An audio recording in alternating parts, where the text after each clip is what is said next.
welcome to the race. And the lights are out. Great start then. The Moto2 champion steps into the team that's dominating the championship. I'm Scott Mitchell from the race. We're here at Barcelona. Sebastian Vettel is fighting for his career. There has to be a title assault, and anything less will be a failure. Oh, and a spin! We lost the GoPro.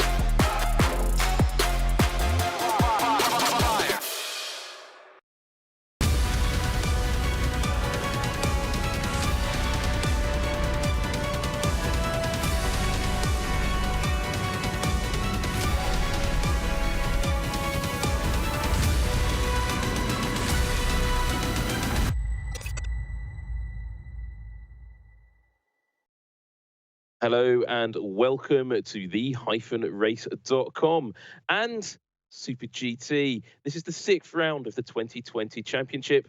My name's Sam Collins and I'm joined by Rob Barff. The racetrack is Suzuka. Rob, good morning, good afternoon, and indeed, good evening.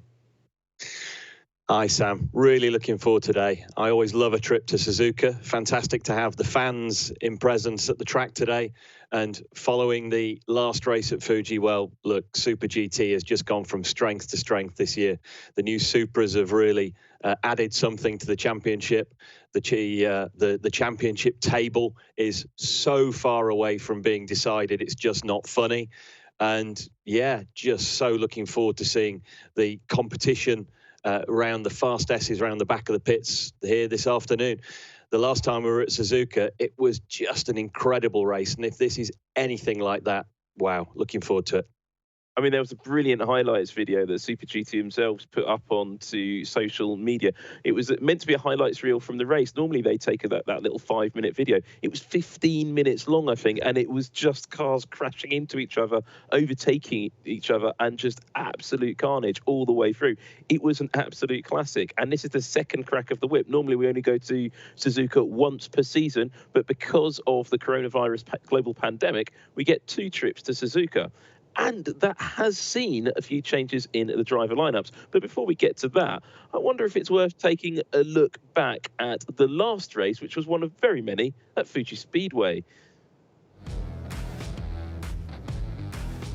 Well, the race got underway and, Rob, it was rather like the last time out at Suzuka. It started out quite exciting, didn't it?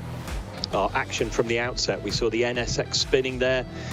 Then the Craft Sport GTR lost its bonnet. The Realised GTR was right in the mix, the Kondo GTR right in the mix there. And then looking back at some of the GT300 runners, obviously they ended up going on to win it in GT300. So I had the GT500 car break down, GT300 car took the win.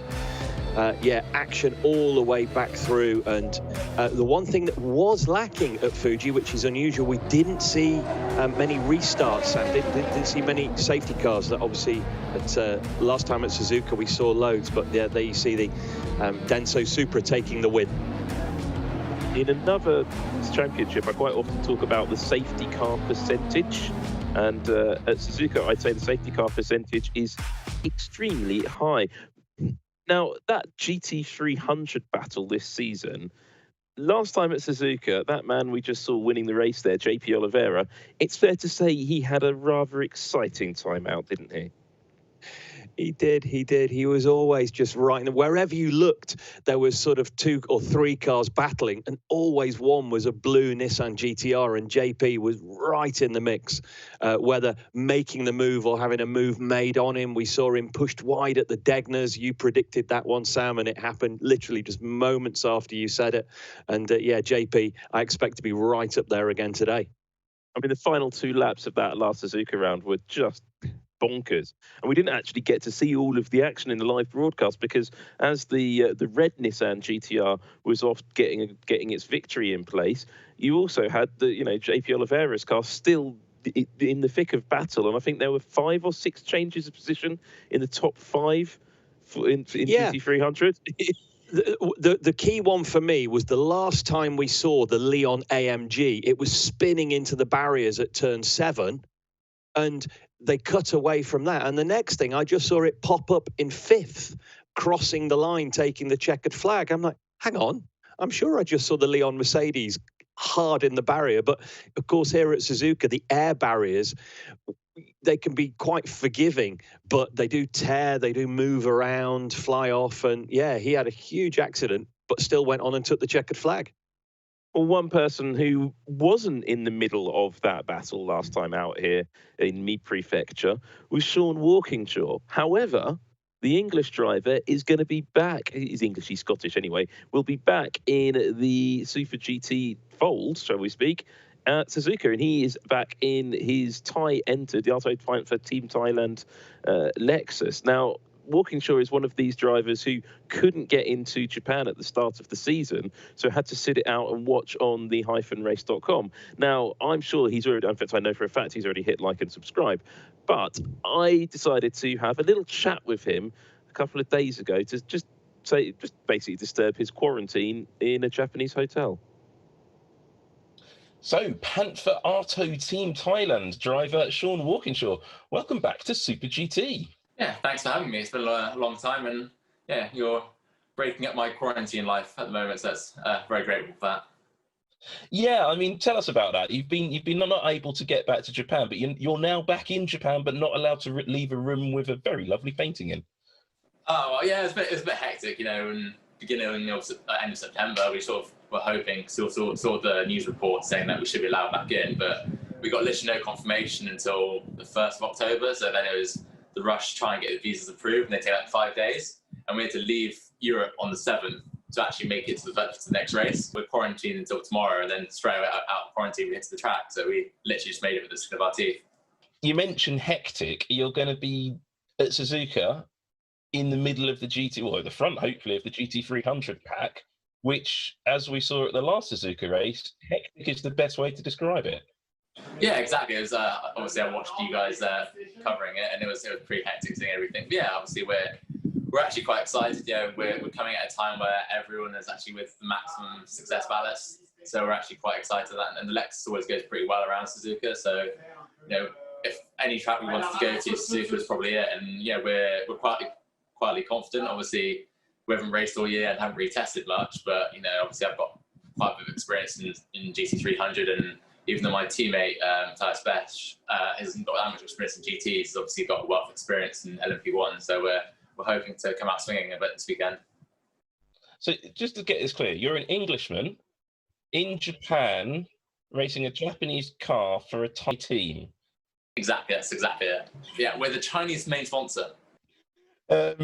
So, final question then, going into Suzuka, one of the 2 old lady race circuits of Japan, predictions for GT300 at Suzuka. You're going to win it? I don't think we're going to win it. That's the aim, obviously, to win it, but it's going to be a bit of a tough challenge for us. But, our target is definitely to be up there and try and get on the podium.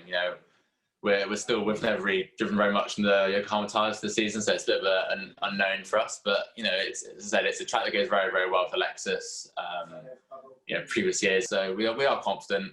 It's going to be a massive challenge for us. We understand that. But as I said, everyone's got success ballast. We should have an advantage over a lot of people. And, as I said, the Yokohamas and Lexus go well there, so we just have to wait and see. And finally, how easy do you think it's going to be to overtake JP Oliveira? Oh, yeah, that's one thing that's been quite interesting. Yeah, as other cars kind of proved, it was definitely possible to Suzuki. You just don't have to hit into the back of him, and he kind of moves out the way for you eventually. But it's kind of what seems to happen quite a lot there. But yeah, it's definitely going to be a massive challenge. He's been driving very well this year, and hopefully we'll be ahead of him and we won't have to overtake him. Okay, Sean, thanks a lot and good luck for the race, which is coming up next. No worries, cheers. Thanks for having me.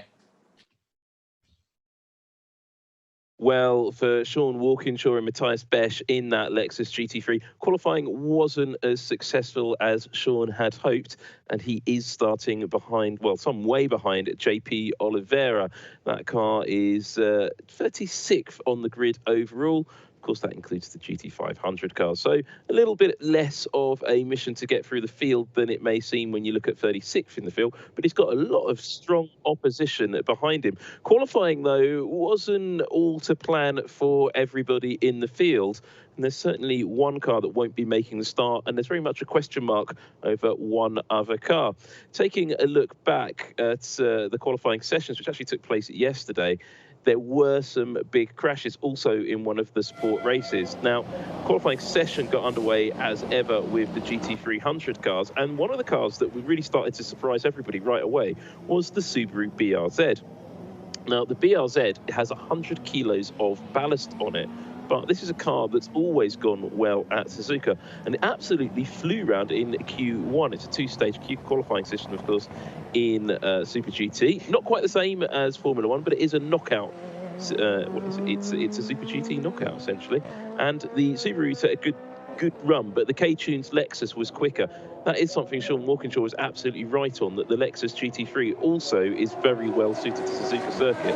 But 100 kilos of ballast, that's impressive from the Subaru BRZ. Another car that was running particularly strong was the Advix MC86, the Toyota Prius of Koki Saga, the number 31 car. Worth keeping an eye on in the race, not their best qualifying form, but pole position did go to the K-Tunes Lexus. The Subaru, though, starting alongside it. In GT500, Mr. Orange Jacket's favourite Honda NSX was running particularly strongly at its home circuit, and that was another pole position for the car that's clearly been the best qualifier of the season, but hasn't managed to translate all of those pole positions into wins and championship position.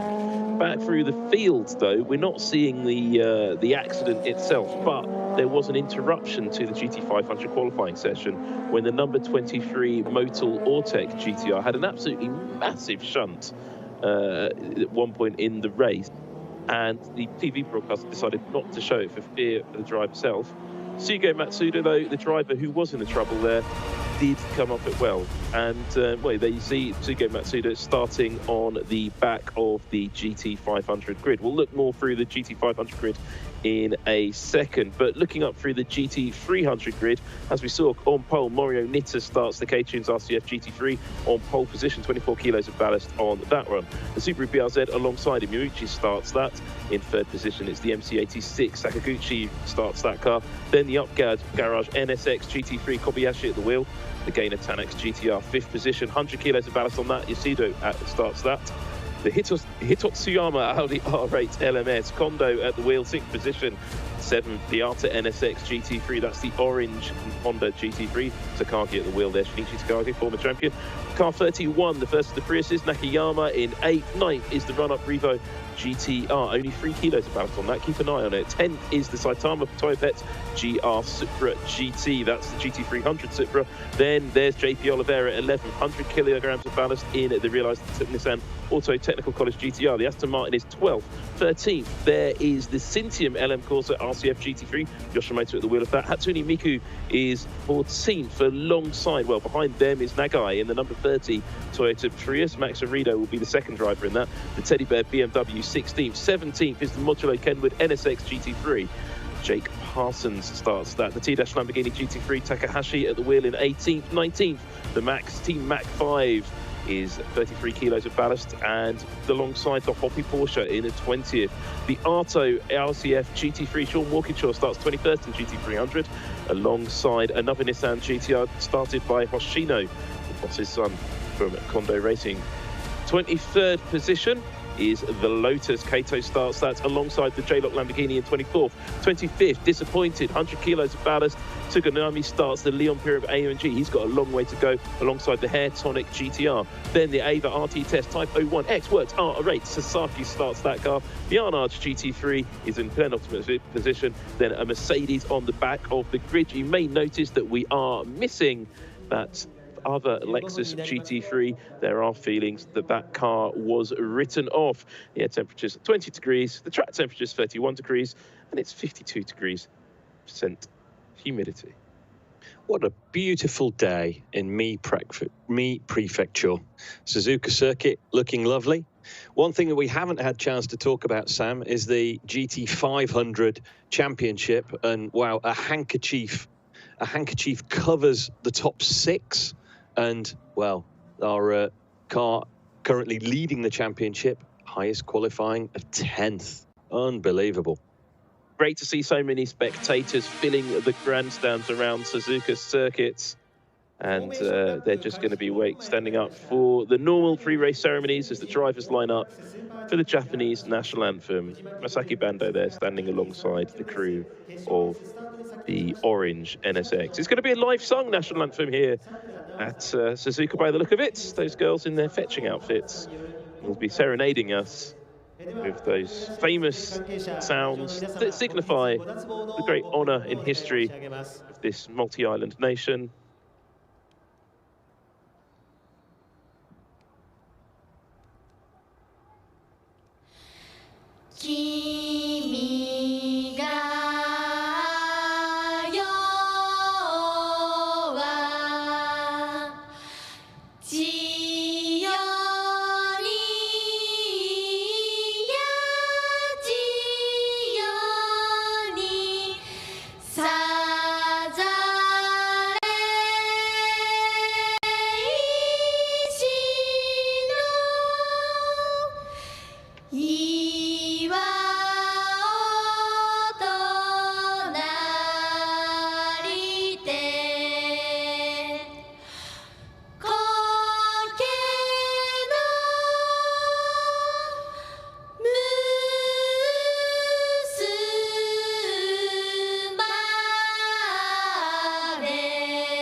That was an absolutely beautiful rendition of the Japanese national anthem. I hope we get it sung live more often here on Super GT. It's far better than the sort of canned version we get, but that is absolutely stunning rendition there. So I think that's very good. We're going to take a look at the GT500 starting grid any moment. But Rob, here is the championship order that you were talking about.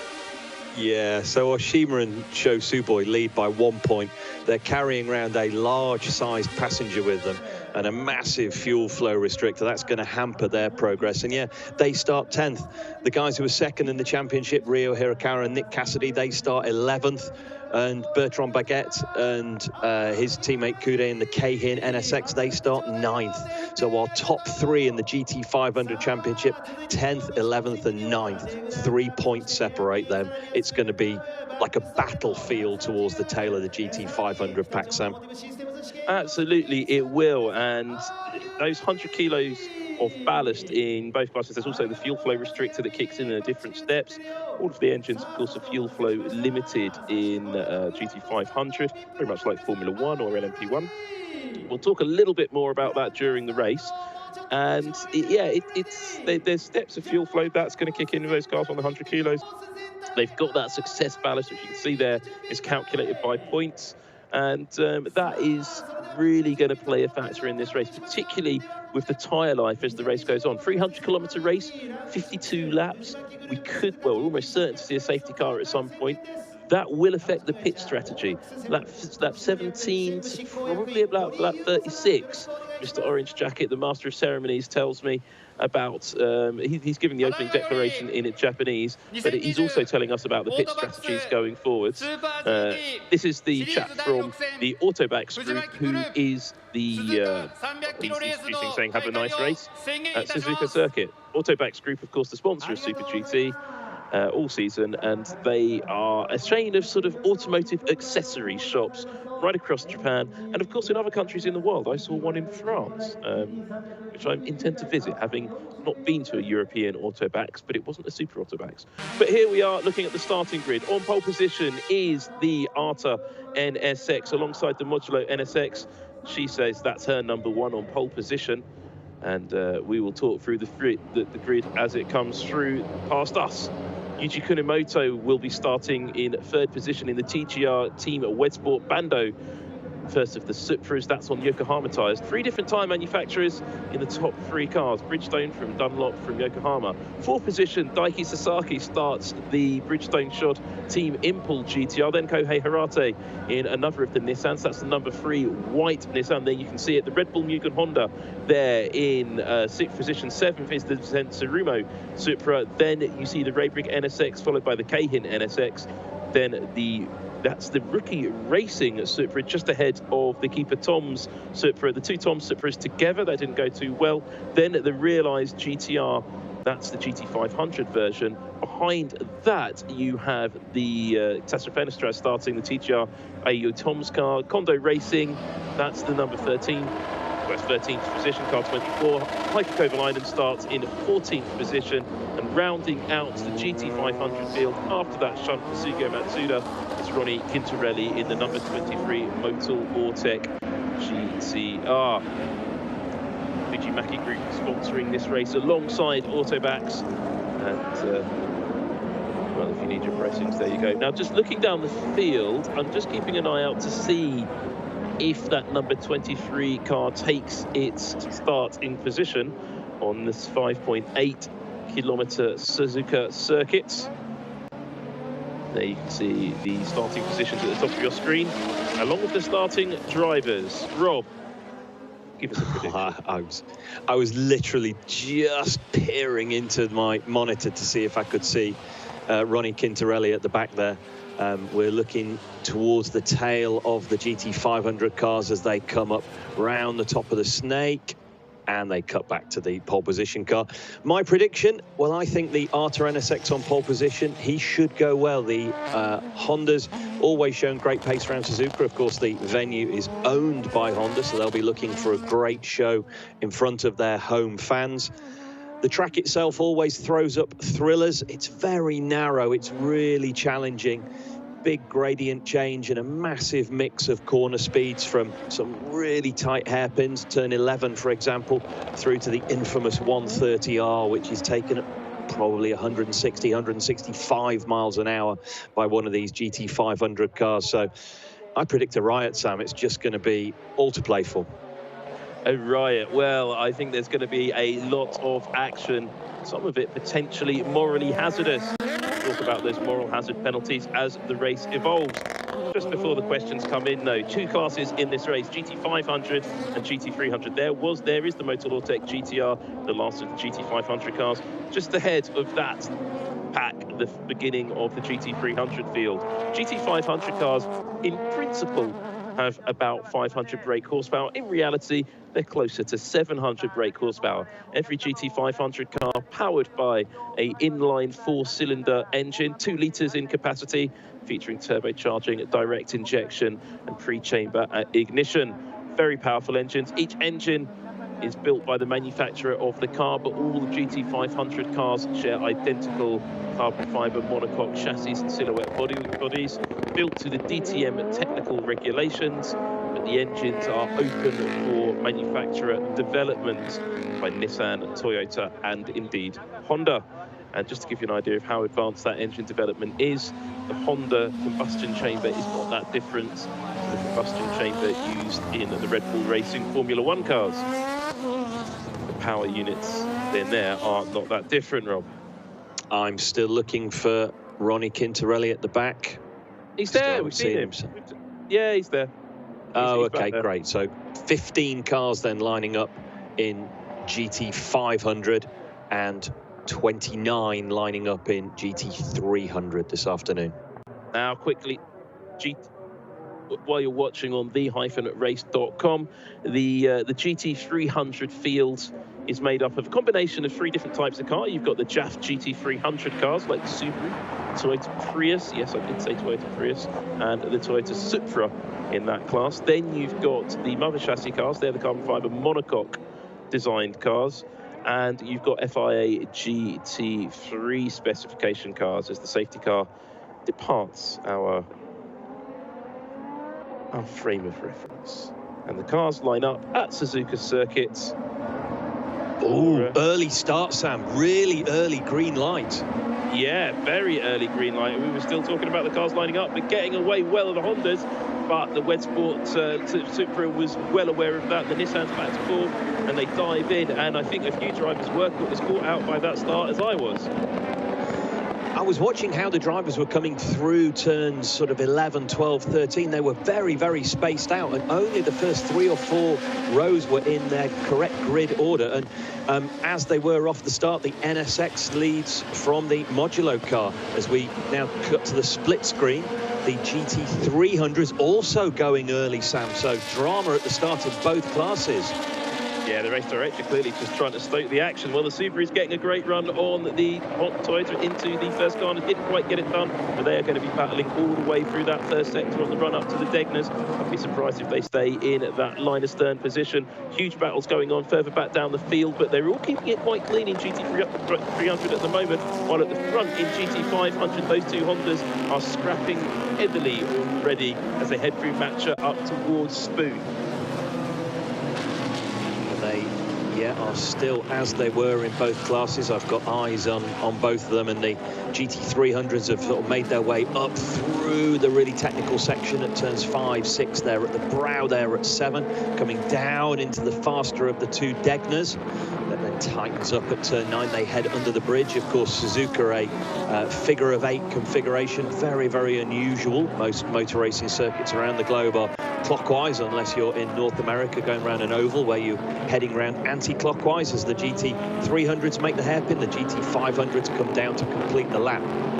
Just out of vision, it was just in vision, was a fantastic maneuver by the Petronas-sponsored Lexus RCF, passing 2 cars on the grass on the run up to the hairpin there, and managing to make it work and getting around the outside as the rest of the field, in front of the GT300 field, battle their way through Spoon Corner now down the long west stretch towards 130. They're going to be getting into the toe of each other. But look, the battles in GT500 have got going already as the keeper Tom's car gets up the inside of the Wacos team rookie Supra, and will he be able to hang tough? The Tom's car's ganging up on Wacos team rookie there.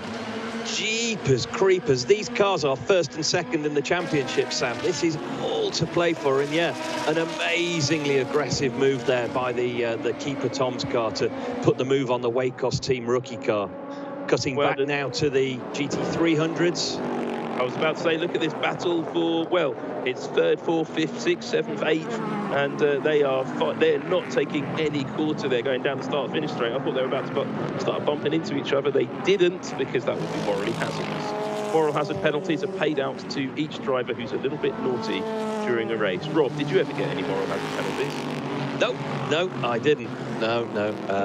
I was never morally hazardous. Meanwhile, this could get morally hazardous. That's the Wacos team rookie car, of course, leading the championship and carrying a massive weight handicap, and also that fuel flow restriction. Even as we come down to complete the sort of more technical section towards the end of the second and third sectors, that fuel flow restriction, you can see hampering in a straight line. So this is Takaboshi looking now to make a move on our championship leader. No, tucks back in, but he's going to be susceptible as we come down into turn 1. Meanwhile, at the front, the Arta NSX still leads from the Modulo car with the Wedsport Supra and P3.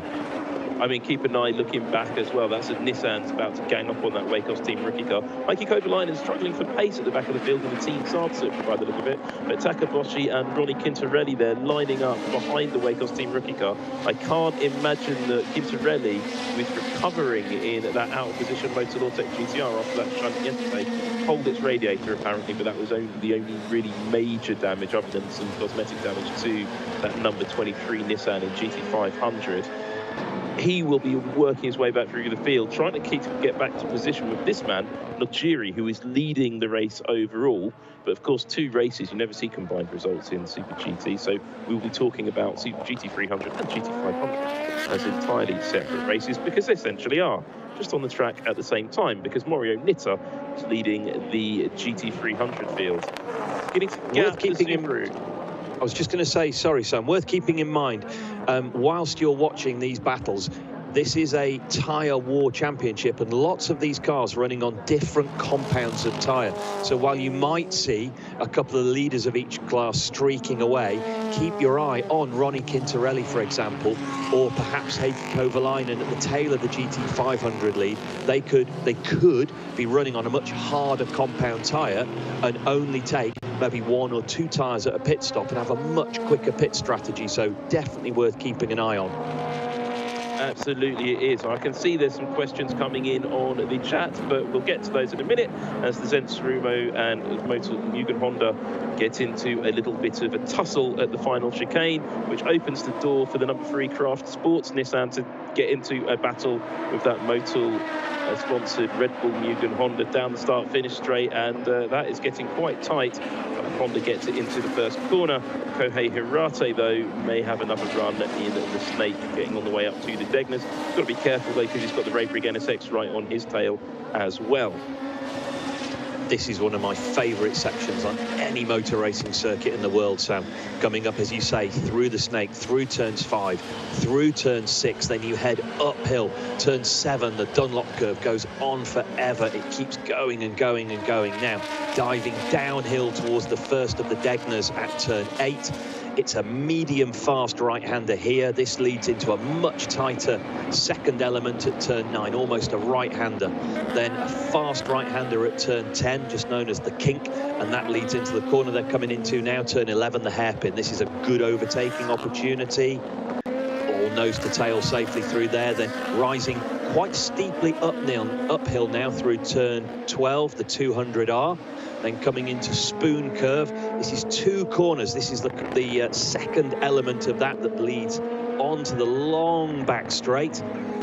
Yeah, the Wed Sport Supra Kunimoto there looking to go defensive. The Calsonic car, no, there's no way around the outside there, but coming into the triangle chicane, coming into the final element of the lap now. This is a good overtaking opportunity. Nope, he's just not close enough. I was wondering if the Nissan engine just didn't have the horses of the Toyota down the west stretch there. Toyota, even with the toe, the Toyota seems to be able to get ahead, just pull away slightly from the Calsonic blue car, the Nissan GTR, and that Supra in 3rd position just seems to be able to pull out in the straight. We just saw it again there, coming down the start-finish line. 5 laps completed here at Suzuka. You're watching Super GT Round 6 on the-race.com. Don't forget to hit like and subscribe. You hit the subscribe button to never miss a video from the race. You've got like, subscribe, and asked to bring you exclusive races for free. Somebody, though, who isn't liking something was that car going very slowly, and it's Takashi Kobayashi in the Up Garage NSX. They were running up the front of the GT300 field.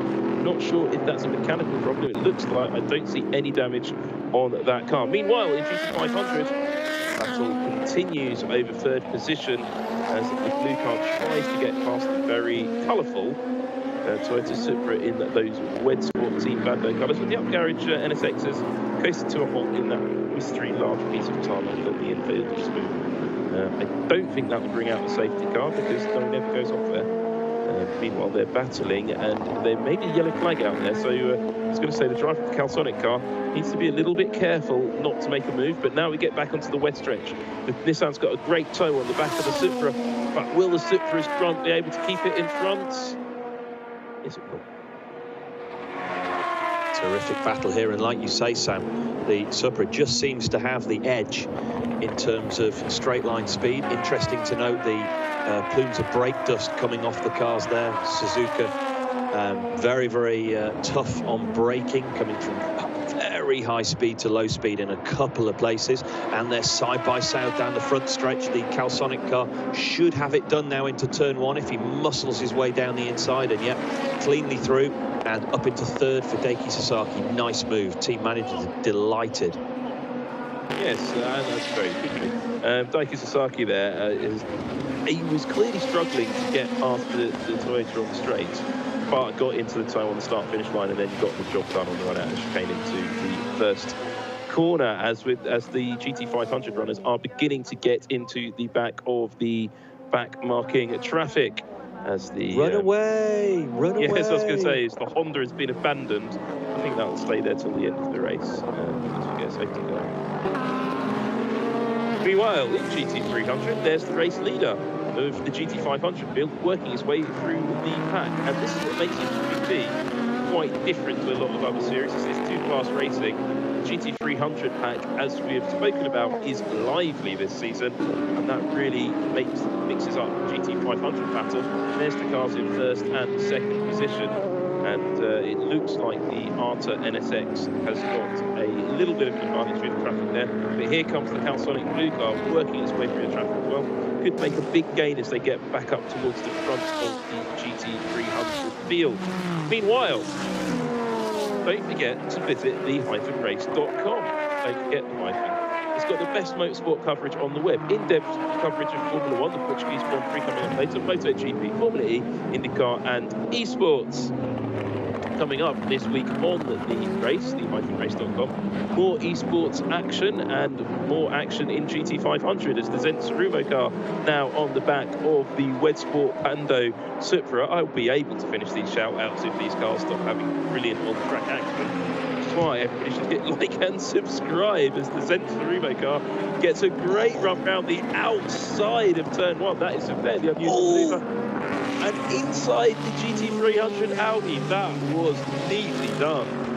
Yeah, very neatly done, like a hot knife through the proverbial butter. And as you say, Sam, this is what makes Super GT so spectacular. These GT500 cars producing a massive amount of downforce and cutting past the GT300 cars, which, you know, standalone performance, they're not hanging around. They're a quick race car in their own right, but look at the nature of the circuit. It's so narrow, it's so tight, it's so twisty. The drivers of these GT300 cars being lapped have got to have eyes literally everywhere.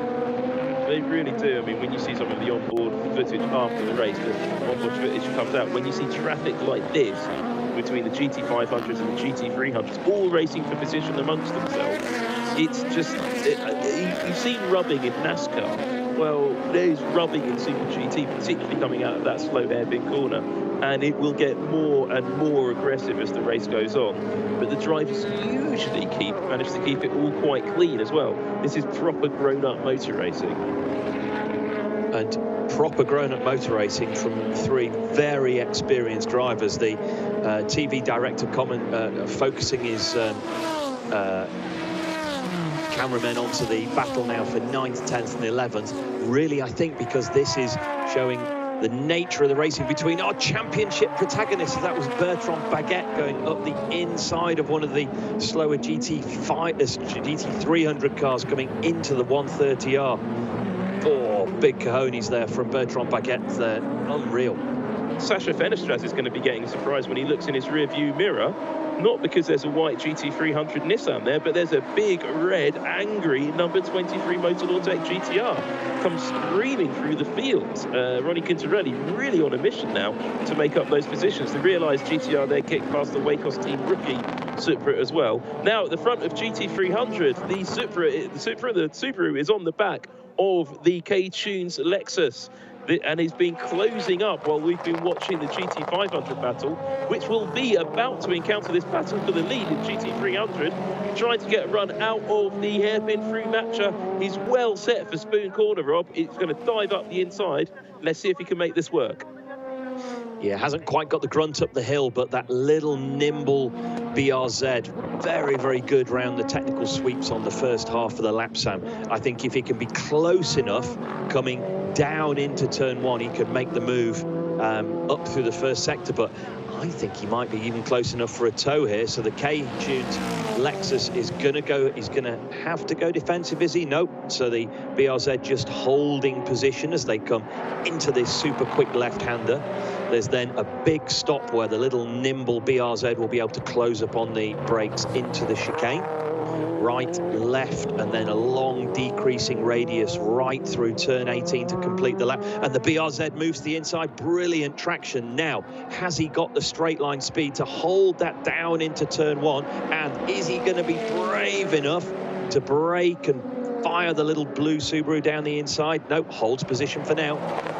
The driver of the Lexus, of course, is the great Mario Nitta, but he did make a little mistake there in the way into the second section. But the next corner is a left-hander, and the Lexus is in a great place. Round the outside, though, the Subaru gets the lead in GT 300. Mario Nitta celebrating his 200th Super GT race championship races, drops back to second position to the Subaru. Meanwhile, in GT 500, all of that. I was just going to say, Sam, Mario Nitta there made the move at turn 1 as I thought he might have done, 1 into 2, and then as it has streaked away from the 300 Lexus behind him. Mario Nitta, of course, in the Lexus, not the Subaru. Yamuchi is in the Subaru. Oh, sorry, Yamuchi, yes. But looking at these battles, we are about to see that battle joined by the GT 500s. But a lot of people are just saying, what's the difference between the GT, or how can you tell the difference between the GT 500s and the GT 300s on track? As they go onto the bridge, it's very obvious in that shadow. GT 500 cars have white headlights, GT 300 cars have yellow headlights. They also have yellow number boards as well. And there's still been lots of change, because this car, the Motul Ortec GTR, while we were watching the battle for GT 300 supremacy, Ronnie Quintarelli has now ended up out of position, and we didn't really see how that happened. The Kate Mario Nitta, though, his day is going from bad to worse, as the car in third position takes him as well. The Adfix MC86 Sakaguchi gets past the Lexus. 9 laps in, other tyres beginning to go on that GT3 specification Lexus. Possibly. I've always found, in my experience of sort of watching the cars around Suzuka, that the FIA GT3 cars do tend to struggle against the slightly more nimble mother chassis and JAF cars, Sam, and it could be just sort of, going ever so slightly, whereas the more nimble GT300 MC86 there. Sorry, I'm struggling to talk whilst looking at this battle. The Sasha Fenestraz going the long way around the Cahin NSX. Yep, and gets the job done on Bertrand Baguette coming into turn 1. Sends it down the inside of the GT300 Arta NSX with massive commitment on the assumption the driver would stay out of the way, which fortunately he did. 10 laps in, car coming down pit lane. Very early on is the Modulo Kenwood NSX GT3. Is Michigami about to hand over to Jake Parsons? I'm not sure about that. Also, I thought Jake Parsons was starting on this race, because that's what it said on my timing screen. Apparently not, according to that graphic. Well, these battles are going on through the field. Just to update you, as the Calsonic GTR is about to be held up badly by the K-Tunes Lexus, which opens the door up to whoever was coming up behind him there. Ronnie Quintarelli in the Motul Ortec GTR has dropped back behind Mitsunori Takaboshi in the Kondo Racing GTR. We did see that on the screen briefly. Meanwhile, we saw those two Team Toms Toyota Supras flying line astern. Nick Cassidy and Sasha Fenestraz working their way through the field, chasing down the Team Kunomitsu Honda. Ahead of that, Kohei Hirate in the white Nissan GTR, the then DDP with B-Max number 3 craft sports car. Meanwhile, Mario Nitta there in third position in GT 500. GT 300 is no longer in third position. He's in fourth position as the number 11 Gainer Tanax GTR. GT3 Nissan gets past, and the Hitotsu Matsuyama Audi is about to take that position as well. Not going well there for the Lexus. He's in trouble. He's in trouble, Sam. He's got the opposite of confidence going on, and he's lost one position. He's lost another. He's lost another. He's going to have to get back into his rhythm, or he's going to be going back through the pack at a great rate of knots. Nigeria at the head of the field has cleared the GT300 pack now for the first time, so he'll be breathing a sigh of relief. He'll have a couple of laps of clean air before starting that lappery all again. Big thank you to Dre Bay for joining the channel in Canada, I think. Great to hear from where you all are. We'd love to hear from. We'd love you to tell us where you're watching from around the world. We always like to see your comments in the chat. We will get to your comments in the chat, hopefully, when the action on track calms down. But every time I try to talk to you in the chat or talk to everybody at home, a battle breaks out on track here at Suzuka. But I'm going to ignore Izawa at the moment, holding off the Daiki Sasaki and the Zen Supra, which is looming in the background, to tell you that all the reaction from the Portuguese Grand Prix is coming up on the-race.com later today, as Sasaki is really trying to interrupt my stream on this. More live esports coming this week on the Race YouTube channel. We have round 2 of the GT Pro Series from Portland, and next Sunday the Indy Pro Series returns at the Apple Valley Speedway, both featuring the fastest drivers on R Factor 2. Rob Barff did say Jeepers Creepers. We've got. I've said worse, to be fair, Sam. I've said much, much worse. You should hear that Leo Gorman fella says quite often. We will come to your comments in a little while. Izawa going defensive now. Izawa going defensive, coming down into turn 1, and Sasaki round the outside of him. Watch that. I think that's exactly what Izawa was saying. Where's that come from? So Nissan there from Honda, from Toyota, second position. It's the story of the championship, isn't it? The top 3 manufacturers battling it out door handle to door handle, and yeah, Daiki Sasaki making his escape now. The modulo car dropping back into the clutches of the Supra behind, and the Zenk car looking particularly racy. He's going to look to make the move, and could even be as early as the hairpin, Sam, if he gets a good run out of here. I don't think he's quite close enough. He'll have a little look, though, I'm sure. He's going to send a little hola up the inside, as they say in Spanish, and didn't work out there, but he's going to have another go probably into Spoon, but then he'll be very well placed on the run down the west stretch back towards 130R.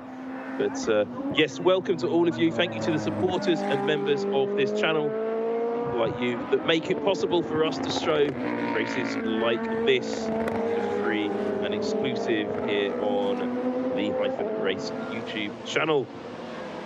And yes, keep those locations where you're watching from coming in the chat. We are seeing them.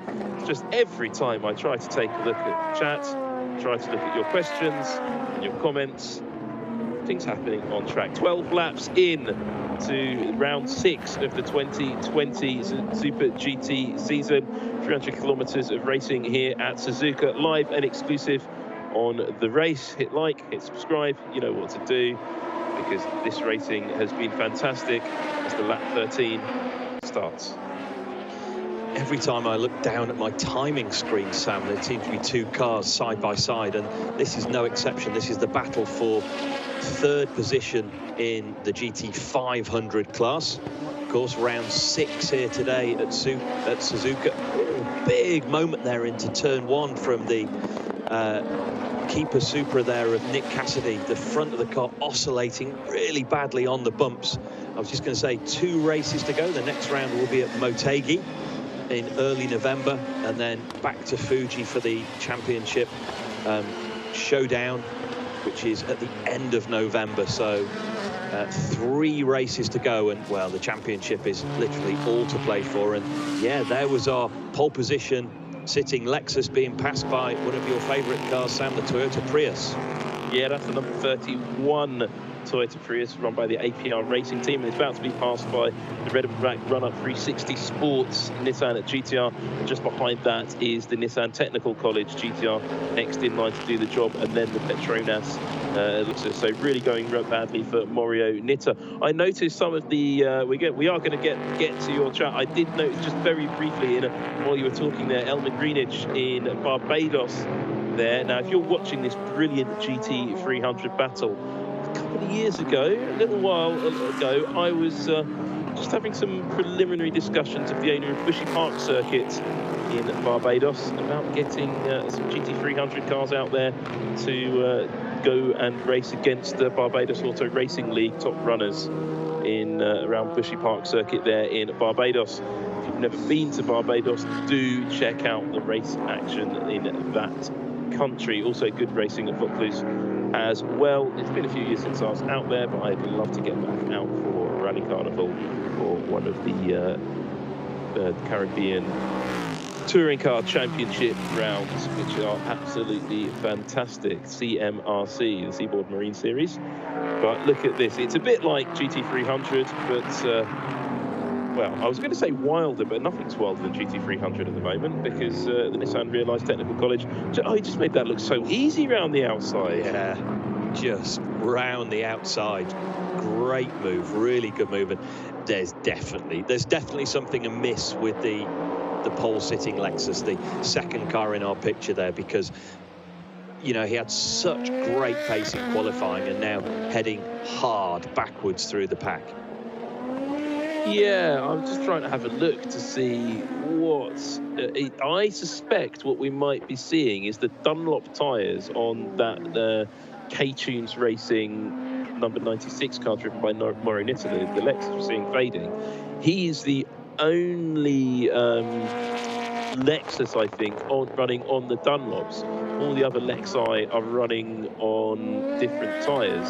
So Guillaume Corsica that's working past into the next car to overtake him is on Michelin's, and all the rest of the front runners in GT300 are on, well, a mix of Bridgestones and Yokohamas, with the exception of the race leader, who is on those bespoke Dunlop tyres, which are developed for that Subaru there. That's not a Subaru, that's a GT500 Honda. No, the Subaru went through the picture first. Oh, I'll let you off. Then the Gainer Tanax GTR, of course, is also on those Dunlop tyres, which obviously seem to suit the GTR much better at this phase of the race. Now, Heikki Kovalainen in the Saab Supra has made his way past the Wacos team rookie car, and Kovalainen not really having a good race or good weekend so far, struggling with that Saab Supra. It's not really come to him this season. We spoke to him just before the first round. Or was it the second round? I forget. All three of these cars, Sam, very, very heavy with both success ballast and that fuel flow restriction. And of course, Heikki Kovalainen having that recent great result. He's carrying a lot of success ballast, and that's our championship leader, not that car, but the championship leader is now at the back of the GT500 pack. Points pay down to 10th position. He's out of the points at the moment. Neither of these cars are, though, in GT300. The Hitotsu-Yama R8, that's the red car, trying to get a run on Yasuda in the Gainer Tanax GTR. Air temperature is 22 degrees. Track temperature 25 degrees. And that was on lap 10, which was 5 laps ago. So I'm not quite sure why we're seeing that. Temperature has changed slightly, but still looks like a nice day in Mie Prefecture as we look out to sea. And I could just see my usual hotel in Scirocco in the background. Very nice little fire just near there. Okay, Sam, here we go. Deep breath. We have viewers in Brazil, Germany, India, Oregon, San Diego, Mumbai, Washington, Tucson, Arizona, Sydney, Australia, Argentina, Uruguay, Buffalo, New York, Jakarta, Indonesia, Indiana, Kuwait, Vancouver, Canada. Glances back at the screen, and yet they're still two abreast. California, Aleppo, Syria, Shanghai, LA, Germany, West Coast, USA, as Makino goes defensive. Malaysia, Indonesia, Canada, Vienna, Australia. We have a French guy in Germany. Bonjour et bienvenue. As Makino's going to have to go defensive on the front straight. No, he's got straight line speed, so we're going to go Germany, New Zealand, Ontario, Tangerang, Indonesia, Dominican Republic, Rio de Janeiro, Buenos Aires, New York, India, Las Vegas, in a pineapple under the sea. Good morning to my friend Bob. Barbados here. Strange, we have a viewer in Hertfordshire, Sam. Perhaps you can wave out of your window. Malta. Good morning, Malta. Nice to know you're there. Singapore, Scotland, Seattle, Washington, Alberta, Canada, Palm Springs, Georgia, and just a generic UK to finish. A nice conservative UK. So a socially distanced wave if you're watching in the UK. You're watching Super GT on the-race. If you haven't clicked like and subscribe, what is wrong with you? Well, welcome to the other viewer. I feel like a viewer at the moment in Hertfordshire, UK. Coming to you live from Hitchin, but also coming to you live from Mie Prefecture here on the-race.com. Ryo Hirakawa starts to prepare for his stint in the keeper Tom's Supra. Meanwhile, Mauro Nitta is just being queued up. He's not even trying to defend now, is he, Rob? He's just going so deep into the first corner. There is the Green Brave Supra going around, Hatsune Miku. Sort of, I don't know if there's a problem on that car. I don't know if there's a problem in this car. There certainly is. The right front is down. Is that a puncture or a suspension failure for the Red Bull Mugen Honda? Mechanical failure at Honda's home race. That's terrible luck there. Dropping down the order from 5th, 6th, 7th. Ah, right, okay, so he's going to be right at the back now of the GT500 pack, and it's difficult to see, Sam. Obviously, sparks coming from the right front corner of the splitter, so definitely as either a suspension or a puncture, but couldn't see any obvious signs of tyre deflation. Well, if you're enjoying this race action, because I certainly am, hit like, hit subscribe, join the channel, and I can see more of you are telling us where you're coming from, so we'll get the extended list out pretty soon. I saw someone from Birmingham, Alabama just popping into the chat. Welcome from there. And Dimitri Moreira, Brazilian from Rio. Well, welcome there. It would be great to see, it'd be interesting to see where people would like to see Super GT race in future. In 2021, we are hoping that the cancelled races in Malaysia at Sepang and in Thailand at Chang will be rejoining the calendar. We're also expecting Sportsman Sugo, Autopolis, all the usual suspects in Japan to rejoin the schedule as the stricken Red Bull Mugen Honda rejoins, comes to his pit box. And let's see if he's going to go into the garage or if it's a conventional tyre change to replace a puncture. It looks like it is that, it's not a suspension failure. No tyre warmers in Super GT, just like Super Formula, which is also live on this channel. So the drivers just the mechanics sit on the tyres and swap out the rubber when they're ready. But this is, yeah, you can see the damage to the tyre, so it was a tyre failure there. New set of Yokohamas on that car. A little bit of a horn splitter, and the left front was taking a while to go on as the Zen Tsurumo versus Modulo Honda battle continues for third position. Zen car, a big slide there coming off the final turn at turn 18, and they're still struggling for tyre temperature here today. You know, the air temperature is very low, the track temperature lower than they're used to around here, and some of the cars running the harder compound of tyre. The Zen car's been particularly racy all weekend. I kept my eye on warm-up this morning, and he was second in the warm-up, so showing good kind of race pace. Has been there or thereabouts. Qualified 7th, so mid-pack, but has moved up from there and now looking to push onto the podium, Sam. Yeah, absolutely. Some really great suggestions coming through for which tracks people would like to see these brilliant battles joined on in Super GT in future.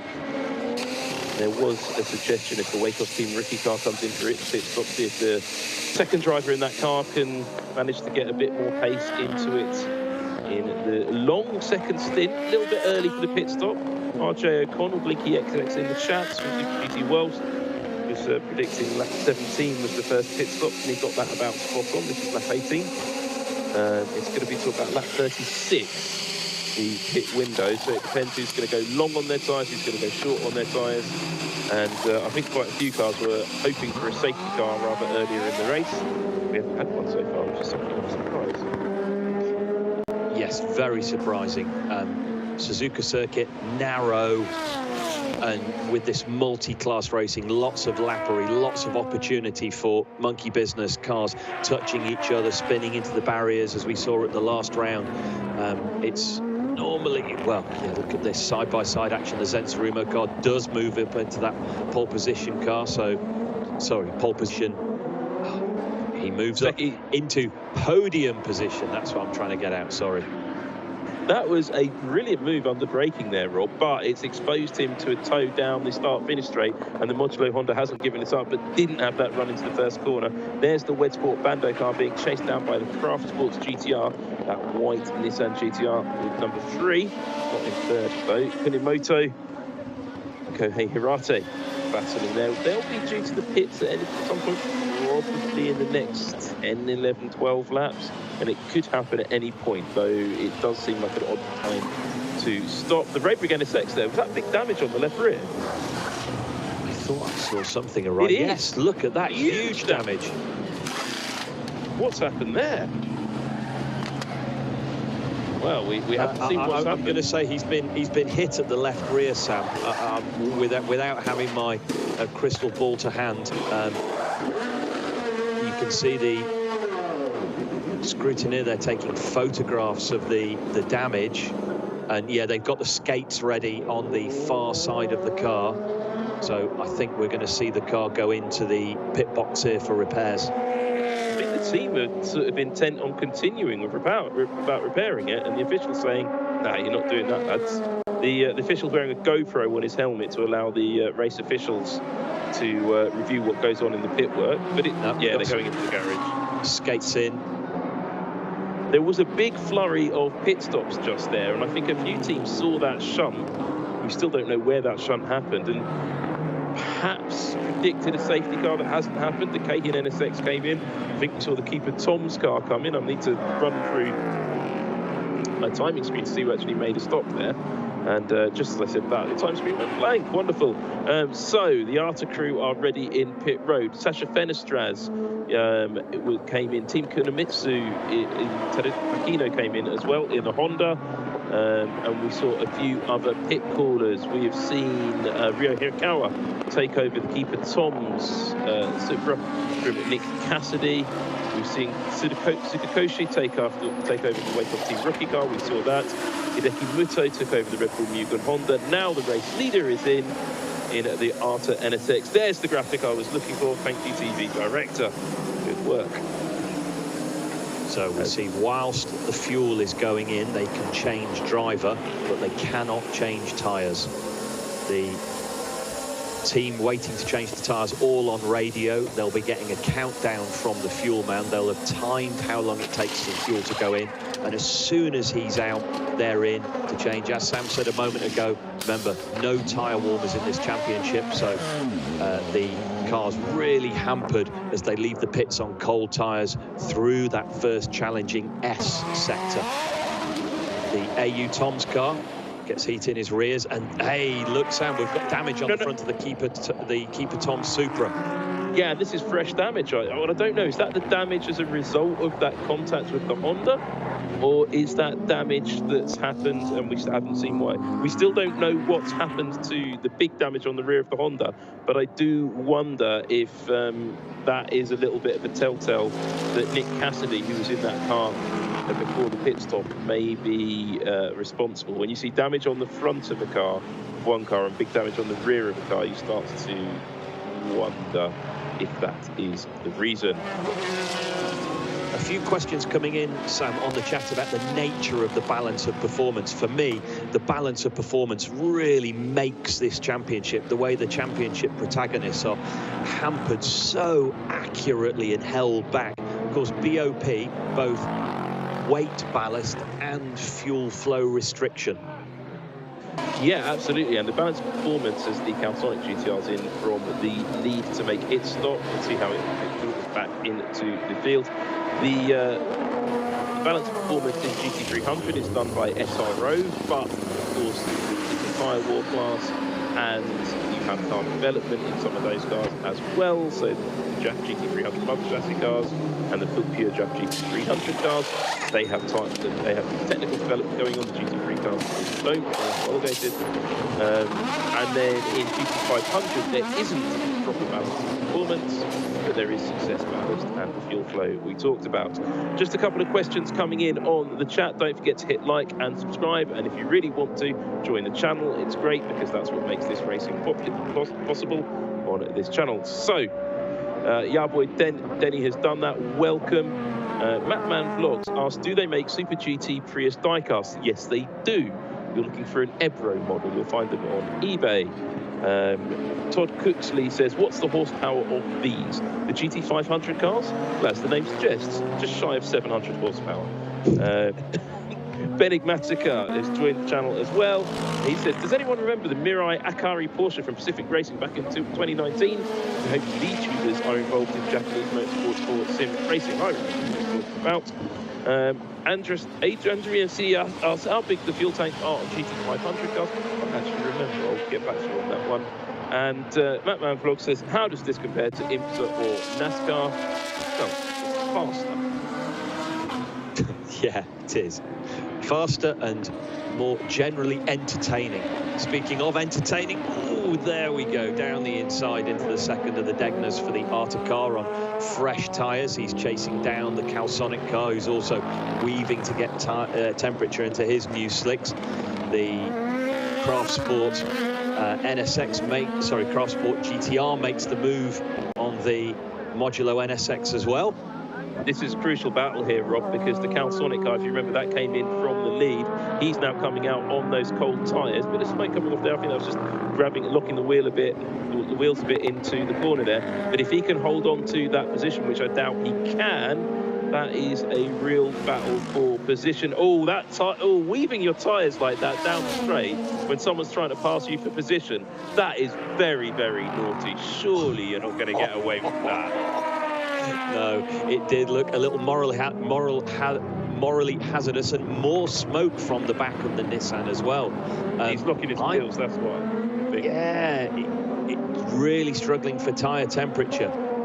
Yeah, but I mean, to weave like that, and again, as more pit stops are flying, again to be going so defensive. He's been watching, early generation Max Verstappen, I think, that. Little bit naughty driving there, but look at that battle they've just encountered. Well, they do what I call zontering the Supra there. Now back onto the back of Hatsune Miku. The Calsonic GTR is being harassed by the Arta NSX. This is really probably the battle for the lead of the race. Arta having lost time in the pits. Calsonic in, but that's the result. In the wall heavily is the Green Brave Supra, winner of the first race of the year. In that position, if he can't get out of there, that is surely a safety car. I think it must be a safety car there, and catastrophe for the Green Brave Sataya Toyo Pet Supra. Fantastic addition to the GT300 field this year. And they still had championship aspirations, Sam. They were 6th overall in the GT300 championship and now hard in the wall. So I'm looking now for the marshals making the move for the safety car boards and the yellow flags. But Hiramina coming up to the top of the lap through Spoon Curve, looks to have got some temperature in his tyres as we see the Motul Ortec car now making its pit stop. So that's Ronnie Quintarelli handing over to his teammate Sugio Matsuda, and there we go, safety car, Sam. Either that or somebody is a big fan of yours. That could work out. He's out of the wall though, Sam. He's got going. He's got going. So it no longer is there a car stationary on track, but big damage. Yeah, and they've got to fix the barriers as well. I just want to see how this is going to filter out for the Nismo car, the Sugio Matsuda, who's taken the wheel of that number 23 Motul Ortec car, because he came in before the safety car was called, and if he doesn't get held at the end of the pits, which he does not, look behind him, he's just taken the lead of this race, Rob. If he can get out of the pits now, look, as he crosses the line. There we go, he's crossed the line.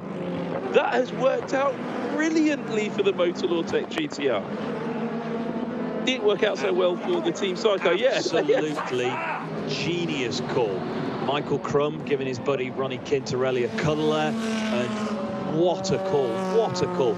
Were they in the right place at the right time, or was that an unbelievably opportunistic call from their engineer? We'll have to wait and see. We'll have to see if they mention it in the interviews after the race, but that was an unbelievable piece of pit stop overtaking. Now the battle for the lead of GT300. There's your race leader, and he's got to stop. And he's going to lose the lead as a result of this. But people who've watched Super GT, right, I'm really excited now. If I haven't been excited enough for you already, I'm really excited about this because for the first time in quite a few seasons, we've got something that really got me excited about Super GT when I first watched it. You know where this is going, Rob. But look at these two cars in first and the car in second. It's the red car and the blue car. Now, these cars have an awful lot of previous. I've been asking to do it for a long time, and we were once told we weren't allowed to, but I think we need to now do it. A highlights package of battles between the Calsonic Nissan and the Motor Vortec GTR. These battles go back many seasons and usually end in tears. And to see these two fighting out over the lead after that genius strategy, Sugio Matsuda at his home race, Sugio Matsuda lived practically in sight of this racetrack. He will not want to give way to that number 12 Team Impel blue car. It is going to be great. But then look, the Arta NSX is going to be furious. After that weaving from the Calsonic car, he's going to feel put out to be back in third position. But to see Sugio Matsuda pop out in the lead, just making a genius call, and maybe a lucky call, to get the lead at that point.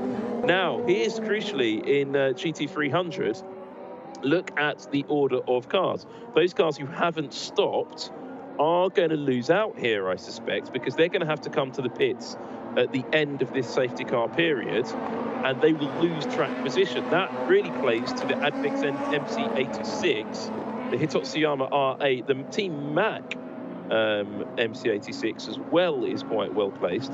Now, if you haven't watched Super GT before, you're going to see all the cars come to a stop on the start-finish line. That's normal. They sort out the two classes, then the GT500 cars will go in order, and then the GT300 cars will go in order, and then we'll go back to racing. There's probably a small barrier repair going on at the moment, which we're not seeing, so it's just very interesting. Seeing the Raybrig NSX in the pit box there. So damage on the back of the Raybrig NSX and damage on the front of the Keeperton Supra.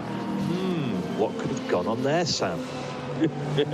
Well, we don't know that that's the case, but I have suspicions. There are onboard cameras, and we will talk to Nick Cassidy after the race about that and find out quite what happened. Someone we haven't actually mentioned in this broadcast at all, which is unusual for us, quite frankly. Down is Jan Mardenborough on the Yokohama Shod Realized GTR. He's currently sitting in 10th position in GT500. Not the best place for him, but slowly improving through the field. Don't write him off. He can come through, and he likes a good, aggressive pack racing scenario. Well, that's exactly what he's got in here in a GT500. I saw a great comment in the chat just a moment ago saying, have I been transported back to 2016 with the red car and the blue car battling? If you don't know what that's referring to, you can actually watch on this channel lots more Super GT going back. We've got a whole archive of races on there, well worth tuning into. Also, Super Formula 5 on the channel, the NLS series. Now, what are we seeing here? Race start, Sam. This is this is a replay of the race start. It's only 23 laps ago, folks, but it seems like this was a separate race. But the lights going from out to green very quickly in both classes, and we can see there only the top sort of 6 cars in GT500 are in position, and probably only the first 2/3 of the pack in GT300 were in position. The last race at Fuji, they were held for an incredibly long time, whereas here today at Suzuka, they were released almost immediately, and that was one of the first overtakes we saw, which was the Zen Tsurumo car on the Red Bull NSX. It was the first, it wasn't the last. So we're obviously getting a highlights reel of the race. While that's running,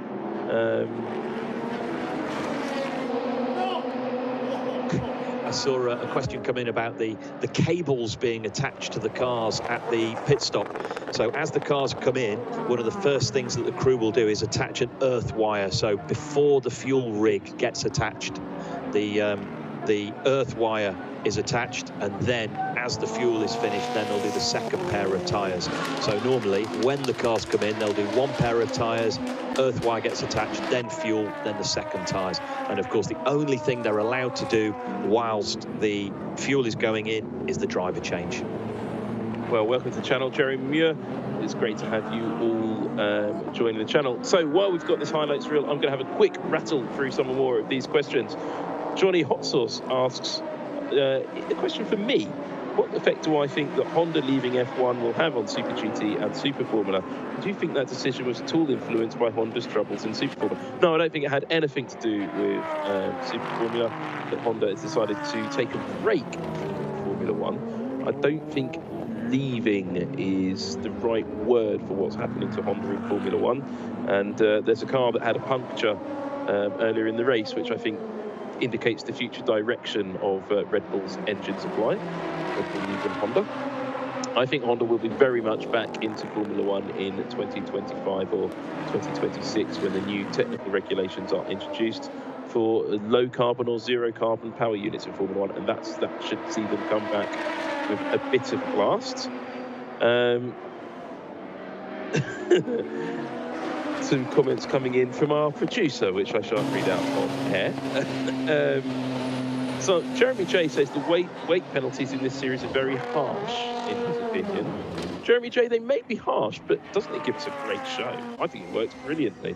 I quite like it. And now we're getting on the highlights. We're getting almost up to date with the incident that brought out the safety car with the Green Brave Prius in the wall. Now, that is the Motorsport GTR pit stop that gave us a very big change of lead and sets us up for a really good battle in the second half of this race. Yusuf Remy asks a question just in time. Is it possible to convert any car into a mother chassis GT300 car? Basically, yes. You can convert any car into a GT300 car. You could convert the Prius into a GT300 mother chassis car, but why would you? Because you've got the GT300 spec Prius, which does use real parts of the road car chassis in its design, where a mother chassis is just a pure silhouette car. It would be interesting to see what cars people think should be converted into a mother chassis GT300 car. I'd quite like to see perhaps something European in a mother chassis. I think that would be a very interesting thing to see going forwards.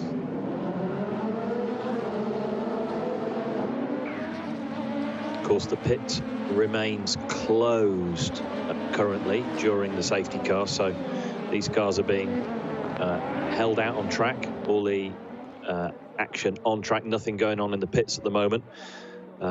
And shortly now we're going to have that reshuffle on the grid, as Sam explained a few moments ago. Thank you to Matt Harvey, explaining about the smoke being produced from the wooden planks underneath the cars as they're on cold tyres, running max downforce at the high-speed sections of the circuit.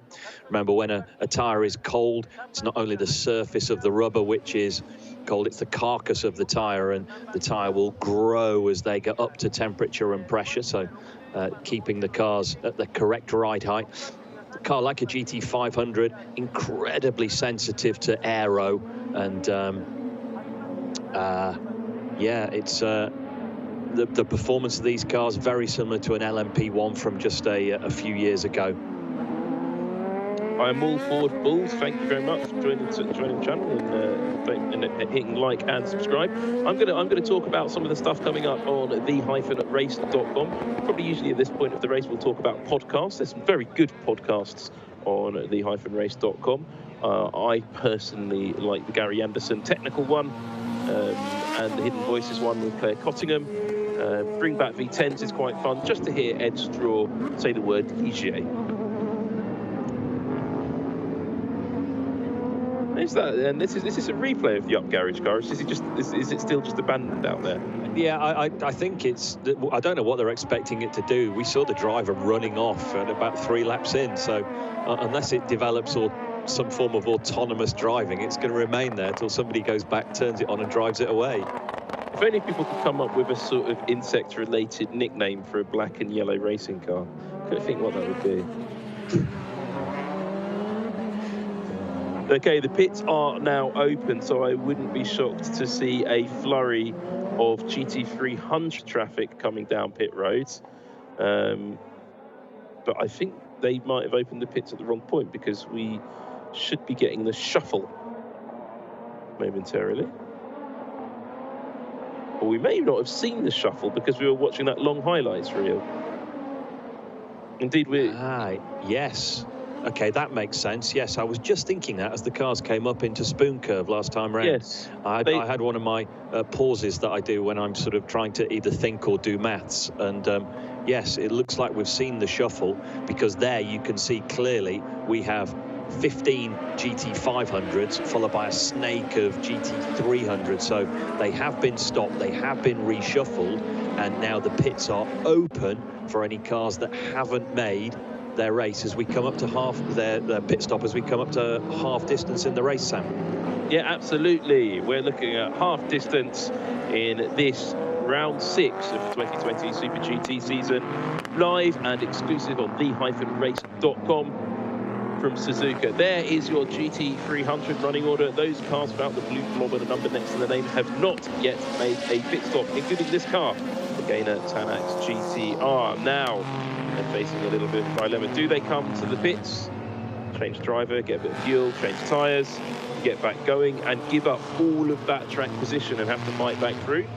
Or do they wait for the track to go back green and keep racing and hope that maybe they'll find out a way to build up a big enough advantage to be able to pit and not lose too much time? It's a decision that needs to be made on the pit wall. They've probably still got about another 10 laps of pit window left, so I think you'll see some cars stay out, but I wouldn't be shocked to see some cars come to pit road as well. Meanwhile, at the front of the field in GT500, we've already seen the pit stop action there, and that has led us to this great potential battle between the red car and the blue car, as the safety Supra is beginning to gap the field, which is usually an indication we're going to go in this lap. And yes, we've had that confirmed on the screen. His lights are still on. The safety Supra will head to the pits imminently, and we will be back to green flag racing here at Suzuka, and it will be a grudge match at the front of the field between the two Nissans, Team Impel versus Nismo. There is no love lost. This will be a little bit special, I think. So the car lining up at the head of the field is carrying 25 kilos of ballast, Sam. The Calsonic car behind carrying 50 kilos of ballast. The Calsonic car behind only carrying 6 kilos, so quite a big difference between the weight handicap penalties of the red car and the blue car. So the blue car half a person lighter than the red car.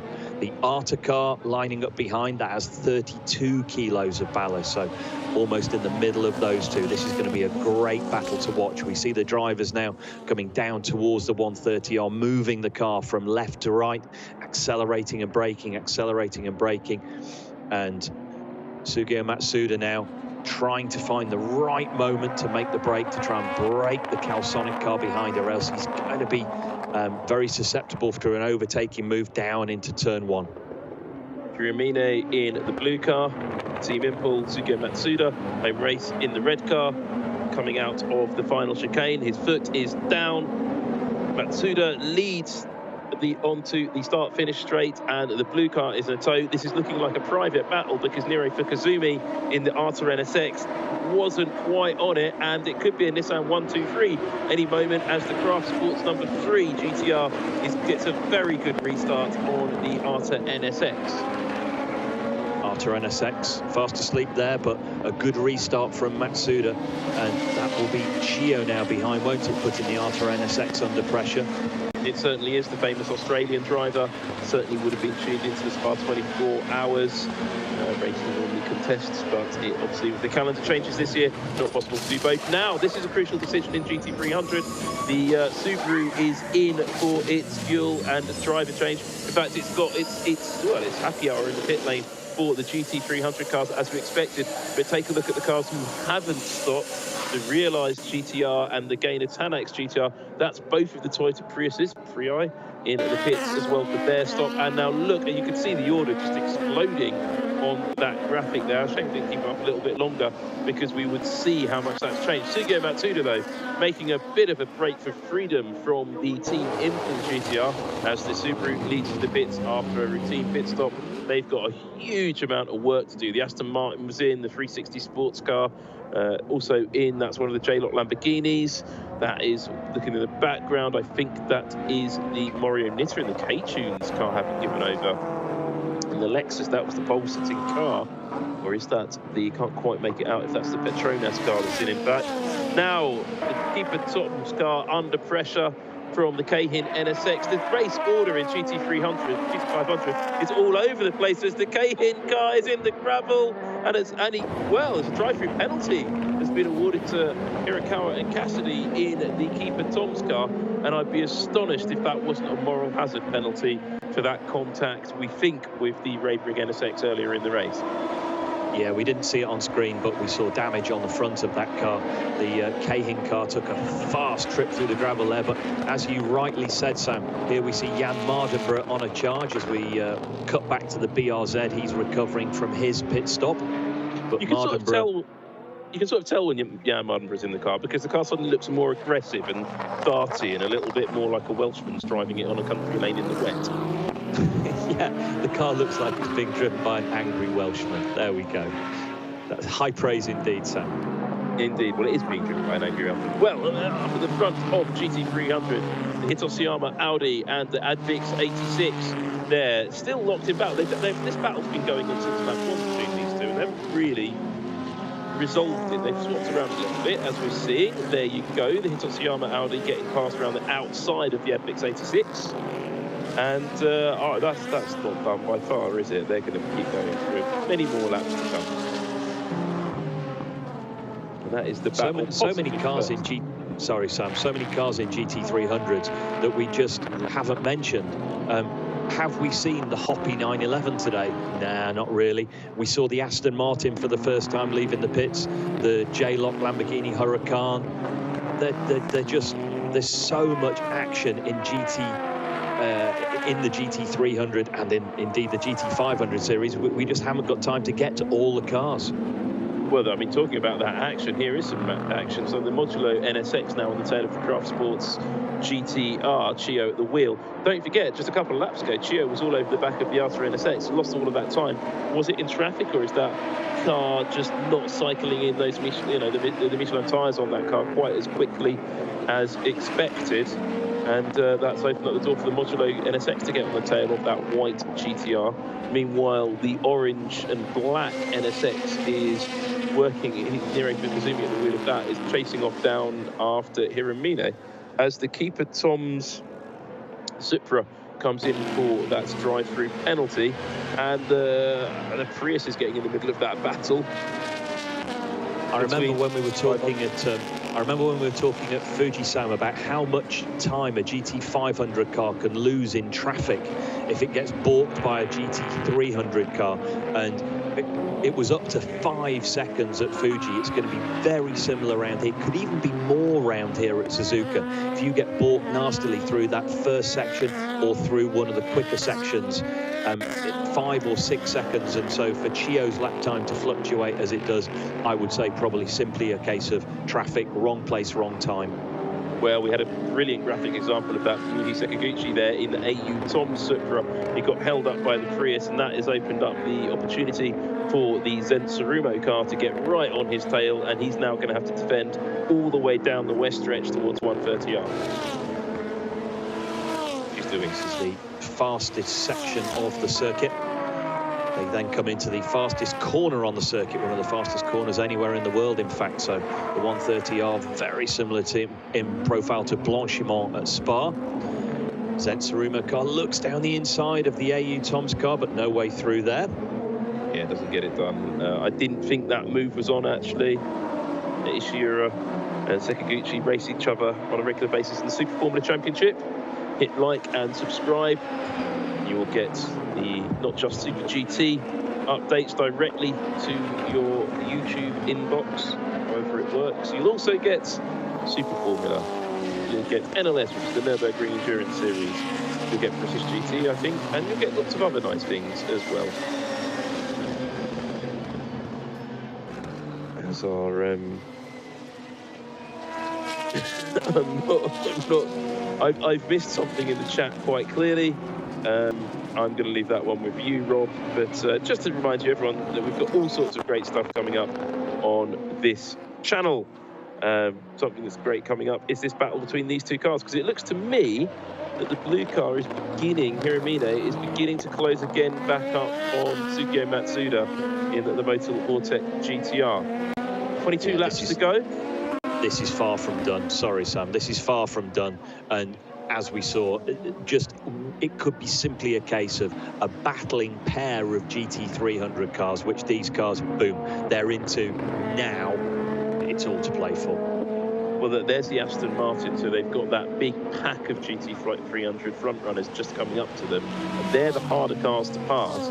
Though sometimes the back of the GT300 fields can be quite difficult to pass as well, because they're the less experienced, more amateur drivers at the back of GT300, while at the front they're the ones who are busy racing each other with pro drivers not wanting to lose time with a GT500 car getting out of their way. It's a bit like a GTE Pro car in the WEC meeting an LMP1 coming through. That's the sort of speed differentials you're talking about here.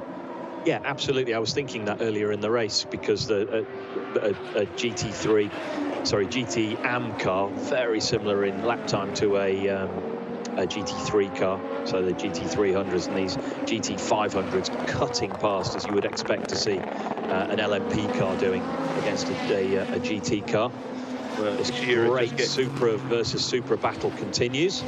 Yeah, Ishihara just got past the AU Tom's car there, as we predicted. So that was a symptom of, well, that was the net effect of that Toyota Prius holding up the AU Tom's car and, well, played to the Zen Tsurumo car. And now the Zen Tsurumo car is chasing down quite hard the Modulo NSX and Geo in the white Nissan. So this is concertinaing up towards the hot end of the GT500 field. There's the Aston Martin. We're slowing down Geo ever so slightly, but at the hairpin, that will favour Geo because he slowed down the Modulo car slightly as well. And now we get JP Oliveira. He's going to come and join us. Sorry, it always threw me. I was like, oh, blue realised GTR, is that Yamaha? No, I saw the yellow number background. So remember, yellow headlights and yellow number backgrounds denote the GT300 runners, like we're looking at now, and white headlights for the faster GT500 cars. Now, that was an important move because Fujinami, who was in the getting out of the Kondo Racing realised GTR in pit lane, was of course leading GT300. Now we haven't talked about him as leading GT300 because they hadn't made their pit stops, whereas the Hitotsuyama Audi, which we had been talking about, had made its pit stop. So when JP Oliveira rejoins the GT300 field, he's going to have to work his way back up the order to reclaim that position, which is why the battle that we're watching now with Team Matt karting, Natsu Sakaguchi at the wheel of the number 5 car, that Lamborghini just behind him, Yamada at the wheel of that, and then Nobu Taniguchi in the Hatsune Miku car. They're actually all sort of a little bit further up because of this pit stop cycle. So as you can see, that order is now the right order, and this is the battle for third. Ooh. And that is a big battle for third. Hatsune Miku is going to benefit out of this, you know. Yeah, absolutely. There was almost contact there between the Max Aikin car and the Lamborghini, and as you rightly predicted, Sam, the AMG makes the move on that Lamborghini Huracan that was hampered slightly. He's got the position for the 130R. It'd be a brave move if he hangs on in there, so just drops back, but looking likely now to make a move on the brakes into the triangle chicane. Yep, round the outside. Does he make the corner? Ooh, just, but yeah, he moves up a position, and the keeper Tom's car, is he coming in to retire? He is. Drives straight into the pit box. Yeah, I wonder if that is a thermal issue with a crumpled nose like that. The car might be getting a bit hot, so they might have decided to just come in and save the engine there. From second position in the championship, Sam. Yeah, so that's big news. Yeah, our second, the guys who are running second in the championship, Ryo Hirakawa and Nick Cassidy, retire here today at Suzuka. They were only 1 point behind in the championship. This could be game-changing for them. You say that though, but it's a very unusual championship race in terms of championship positions in GT500, because a lot of the front runners are in trouble anyway. a lot of the front runners are out of championship positions. Exactly. Sorry, points paying positions. So that is, that is not gone well for them, fair to say. Well, there's our race leader, Sugio Matsuda, a resident of Mie Prefecture, has a nice train set where he replicates the local railways in this area, some of which run very close to the circuit, which is the same train station. Short walk to the paddock. Lots of big spiders there. And the Calsonic GTR, as you can see from the lap times, is just hovering, coming in and out for about a second, but this is the closest he's been for a while. And I think the Michelin tyres seem to get going very well on the Motorsport GTR, but reach their performance window and then sort of drop off. Now we're seeing Wacos rookie driver. Well, that's a surprise. They've made their stop, have they not? Yeah, we saw them make their stop. Oh, why has he got his crash helmet on? Why? That's odd. Two-stop strategy. There, we're looking at a pit stop summary on the screen there. I'm thinking two-stop strategy. That would be very, very unusual. That's not going to work in a 300-kilometre race. No. Sho Suboi in the car is pretty quick, so... Said the master of understatement. Yeah, I mean, he's running in 10th position in the points. He's in a position where he's about to make a battle for a position with the Saab Supra.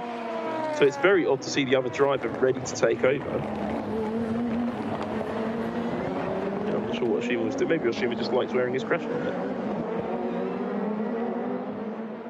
Well, no sign of the pit crew on pit road at the moment. Just perhaps an enthusiastic teammate. 34 laps completed here at Suzuka, 19 to go. You're watching round 6 of the 2020 Super GT season here on the -race.com. Don't forget to hit like, don't forget to hit subscribe, and don't forget to tune in to this brilliant GT300 battle. Oyo there in the number 7 Arta NSX, proving to be quite a controversial driver this season. Last time out at Suzuka, he punted JP Oliveira off track at the hairpin we've just been through. And in Super Formula this year, he's not been making friends with Sasha Fenestras. And there is King car, as you rightly predicted, Sam, when that safety car came out. You said he's going to move from pretty much nowhere up to the top, and yeah, here he is in a great battle for third with the AMG of Hatsune Miku behind. Well, Hatsune Miku there is the first time really this season that Hatsune Miku has figured at the front of the GT300 pack. One of the sponsors of the Hatsune Miku team, or the Good Smile Racing team, Team Ukyo, is usually joins us for the Super GT races in the chats. Quite an exciting sounding event in Texas coming up in 2021 about Japanese pop culture. Hopefully we can get out there and experience some of that. I reckon the food will be cracking at least. Down in 14th position in GT300 from right at the sharp end of the field is Iguchi in the Subaru BRZ. That was because of the pit strategy. The safety car just came out at the wrong time for this team, and now he's having to make a mission up to try and salvage any points from this race. At the moment, he's not getting any points whatsoever. No, heartbreak for those guys, and we saw what happened with the Motul Ortec car being in exactly the right place at the right time, and they were in exactly the wrong place at the wrong time. They just passed the pit entry as the safety car came out, and look, the gap was 1 second. It went back out to 1.8 seconds at the front of the field, and now the two leaders absolutely nose to tail, Sam, as they come round turn 10 into the hairpin at 11. And this is the battle, and look at those GT300. That GT300 traffic is exactly where we wanted it to be, because as they come through Matcha Corner there, that little right-hander with its unofficial name, the red car and the blue car are absolutely together. This is probably not the opportunity for the blue car to have a run at the red car into Spoon this time.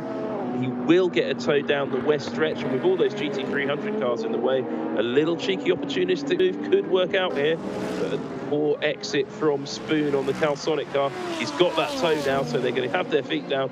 Ronnie Quintarelli looks strained about this, and he doesn't. You can imagine what Ronnie's face is like under that mask. He's not looking too relaxed about this, and here comes that move. Is he going to send it up into the chicane? Suzuki Matsuda goes defensive, and the opportunity wasn't there for the Calsonic blue car, but now it's going to be a run down to turn one. Rob, how did you make this work? It almost worked. It almost worked, didn't it? We saw the race leader in the red car get hampered by the Lamborghini through the centre of the 130R. He's cleanly held his line down. Oh, has he? Yes, down into turn one. The Calsonic car fakes a move to the inside, but Matsuda wise to that now. Where's the next pair of GT300 cars? They're going to catch them at turn 4 and 5. So here we go through 2 and 3, and they're going to catch them up the hill. So if the red car goes to one side, oh, it's the battling pair of Hatsune Miku and the Max Ayakin car, Sam. Yeah, exactly. That's what I was about to say, Rob. This is a battle for position in GT300 and a battle for the lead in GT500, and they're just about to get up towards the Degners, and that's not where you want to catch traffic. And they're slotting through the battle. The Mach 5 cars help up the Motorsport car. That's definitely going to give an opportunity to the Calsonic blue car into the hairpin. But where's the Mach 586 going to go? There's not enough space on the track. The Mach 5 car hadn't seen the Calsonic car, shuts the door. Suzuki Matsuda goes defensive. It's going to be a run out up to Matcha. Now they're heading towards Spoon. This has got to be an opportunity for a battle for the lead. This is ace, isn't it? I'm sat here with a massive grin on my face. I say it all the time, but if you haven't clicked like or subscribe, what's wrong with you? Look at this. This is some of the finest motor racing in the world. These are proper drivers in proper cars going around one of the best tracks in the world. This is like all the best things about the British Touring Car Championship, amplified with the addition of about 500 horsepower in a proper venue. Coming down into the 130R, Matsuda leads from Hiramine. This is gloves off, and look at the pace of Matsuda in clean air, just to stretch that gap out to a couple of car lengths, just enough to get a suitable gap so he doesn't have to defend through the triangle hairpin there. What are you saying, Croft? I'm not saying anything on the record, but you know what I think about coming to Suzuka and Fuji. I properly love it. You're just bitter that you can't race at David's. Right, that GT300 car, that is the Advix 86, quite up the front of GT300 car, now held.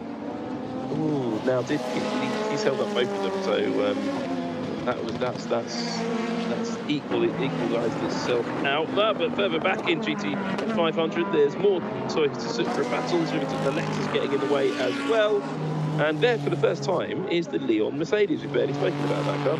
Championship contender, as the Wacos team rookie car does indeed. Shosuboi does indeed get out of it for a two-stop strategy. Well, that makes absolutely no sense whatsoever. What a weird driver illness, maybe? Super didn't look too bad when he got out of the car. Pass. I have absolutely no idea, Sam. Sorry, can't help you on that one, but an incredibly unusual strategy. All I can think is perhaps the driver is ill, upset stomach, sickness, I'm not sure. Well, that looks like a perfect strategy to not score any points at the moment, unless there is something wrong with Shosuboi. We'll keep an eye on that. He looked okay when he wandered off from the car. Looks like your normal bored racing driver walking out after the pit stop. Meanwhile, back at the front of the race, it's the red car versus the blue car. Red car has it by a little bit of a margin at the moment, but we've seen that this battle can ebb and flow. It'll be a little bit of a wait now because they're just getting past the front-running GT300 cars here on lap 37. It'll probably be about 4 or 5 laps after that until they catch the big pack of GT300 cars again, and the opportunities open up for Hiramine to get a decent run. There you can see the Arta NSX now, not all that far off the back of this lead pair. My timing screen tells me that that car is about 3.5 seconds off the race lead. There you go. That's what the TV director's saying. That's the battle to second. As you can see, just beginning to think about half a second getting into the same perhaps, shall we call it, field of influence as the second position car. And as we saw, the ebb and flow isn't that of 1 or 2 car lengths. It can be literally seconds. That Max Ayekin battle. Hatsune Miku gets up the inside then of the little MC86. So up into third. Wow, as the Realised Corporation GTR slashes past Mardenborough on a mission there, coming into the Degners as the Raybrigg NSX completes the world's longest pit stop and rejoins after that damage earlier in the race. I think Naoki Yamamoto just wanted to have a run out of Suzuka, to be honest. He likes this track, and well, they've got a new rear end on, but they haven't painted it, so they'll have to go back to the Honda Parts truck. The car looked like it was crabbing ever so slightly, Sam, as it came out of pit road. It could have been the camera angle, but I think he might have some sort of suspension damage there. That's not just cold tyres, I don't think. I think Yamamoto doesn't look particularly happy with the way that car is handling. He was driving it from side to side, not to tyre warning. He was driving it in a way that it didn't look like it was working properly. He's really crawling along. He's not even trying to get tyre temperature. And they would have checked all the suspension components when they were doing the bodywork repairs. That's just a matter of course. They would have checked the upright stability, the wishbones. It's something that they would have visually and mechanically checked. So unusual that they've let him back out with an obvious problem. But at the head of the field, Matsuda leads from with that 6 or 7 car length gap from Hiramine still. Sometimes when you do a repair like that, there can be a little crack in a component that doesn't raise its head until you take the car back out on track, and the driver instantly goes, yeah, something not right here, guys, something we didn't notice when we were repairing it. Could be a very small crack on a suspension joint or something like that. Driver will feel it as soon as he goes on track. Now the Leon Mercedes, because we didn't speak about that, crucially, it's Gamu has got it up to 8th position, benefiting from that safety car, I suspect. And 8th position, 8 points. And this is a car that is in the championship battle. So this is a very important position that he's up to. In the championship battle, Sam, in the championship battle, and up from 25th position on the grid. So the black Leon Mercedes leads the GT300 championship and has crawled his way up with a massive amount of weight on board from 25th on the grid. So they've been in the right place for that pit stop, and also done very, very well to drag the car up, considering it's carrying that heavy, over 100 kilos of weight ballast. Well, what you're seeing now for the Leon Mercedes is flashing its lights away quite frantically, because you can see the positions there. The Arta NSX is the next car up the road for the Leon Mercedes, and so now it's a case of GT300 traffic being stuck in the GT300 traffic. There is one of his rivals, Hiranaka, and Yasuda's Gainatan X GTR. Hiranaka at the wheel, they're down in 16th. No points going to pay out for them. So this could be a championship critical moment behind them, the 360 sports car. Again, they lost out big time on those pit stops. There's the Arta NSX, another one of the title fighters. And they're being chased down by car 65, that Leon Mercedes. A bit of a gap between them though.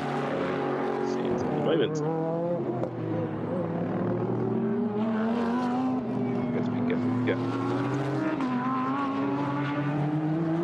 I didn't realise the Arta NSX in GT3 and was carrying 100 kilos as well. So they've always had good pace around here. Of course, their home circuit. But yeah, look, the T-Dash Huracan ahead. No weight on it at all. So it'll be very interesting to see the straight line performance of those cars as they sort of make their way onto the straights, with the cars carrying and hampered by that weight against the much lighter, more nimble Lamborghini. Iguchi here at the wheel of the Subaru, down in 14th. Another car that's lost out hugely from when that safety car came out. Yeah, they went from battling from the lead of the race and to out of the points. They've got to catch up the Aston Martin, get past that, the Hoppy 911. I mean, you can see it on your screen there. All of those cars that have gained positions. Leon Mercedes up 17, Team Mac, 15 places, T-Huracan. This is all because the safety car came out at the wrong time for those guys who've lost all their positions in yellow, and they were the front runners in that class. But this is a car that just really benefited. He was a front runner anyway, Kawabata at the wheel, leading the race now by a little bit of a margin over the Advix MC86. And looking very solid at the front of the GT300 field as he works his way through the GT300 traffic now. So the GT, there is now no clear space anywhere around Suzuka circuit. Lap 41 just concluding. 52. It's round 6 2020 Super GT season here on the race.com. It's been a rather exciting 41 laps, Rob, so far. Hasn't it ever? Suzuka always seems to deliver. The Super GT Championship throws up just wild cards everywhere you look. I've said it before, I'll say it again. The balance of performance hands us this almost blank canvas every single time. It's so difficult to predict what's going to happen. Battling now for the final points paying position. Cars 39 and 17, who are they're in the championship battle. The NSX there is third in the championship, and the where's the Team Sard? Where's the Team Sard Supra in the championship, Sam? Fifth in the championship. Ladies and gentlemen, what you're hearing is a man from Cornwall doing maths. Oh, don't. I'm really poor at it. Sorry, I'm trying to fill while you're clearly looking at the chat and stuff. But yeah, here we see the Cayenne NSX right at the top of the hill. The circuit changes in character now and dives down past the racing school on the right-hand side. As Sam said, this is known as the West section. I wasn't actually looking at the chart, I was just watching the race and enjoying it, to be honest. First and foremost, I love watching Super GT, so great to have you all watching with us. Well, we're coming to the final 10 laps here at Suzuka, and I think for 10 laps we're going to see the Keihin NSX of Tsukukoshi trying to get past Yuichi Nakayama in the Sard Supra. Or officially as it's known, the Denso Kobelco Supra. It's run by Team Sard, so I call it Sard Supra. And Tsukukoshi trying to find a way around this Suzuka circuit that will be beneficial to him to get past that troubled wide Supra at the moment, but these GT300 cars could provide that opportunity. The X-Works 5X01 R8 first one to go. Then they've got a Toyota Prius. Now that Prius does have a hybrid system on it, and it can give a little unexpected boost of performance. The driver of that not using it at that point, but will he cut in front? Yes, he does. I thought that was going to happen. The Toyota Prius is usually very friendly to Toyotas on track, and look how much he held up that Honda all the way through the Degners, and that absolutely was deliberate.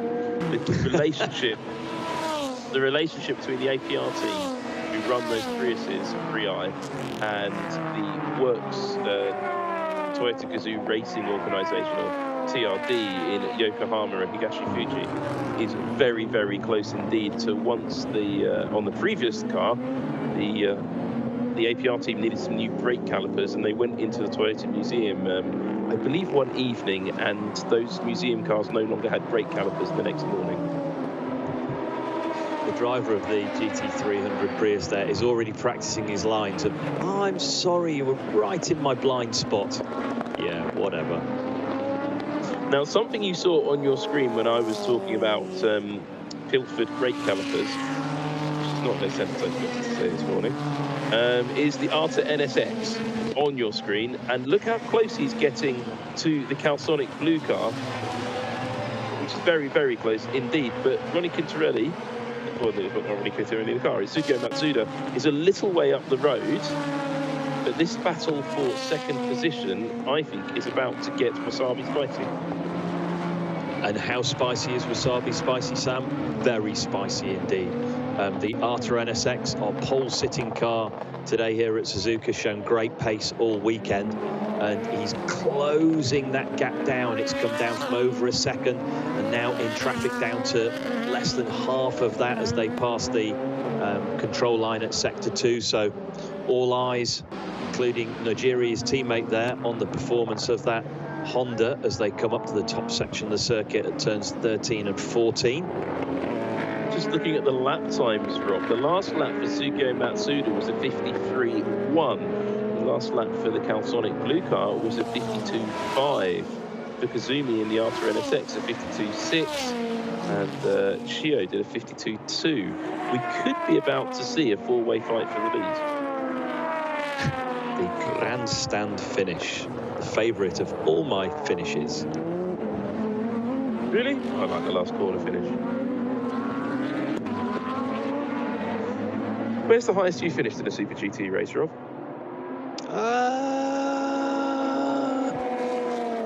Second? Yeah, second. Second in class. In Here, in fact. Yeah. So got the little trophy with the bell on, the deer with the bell on. So, yeah, second. I was quite impressed with myself then. Sorry, it just took a little while to go back through the mists of time.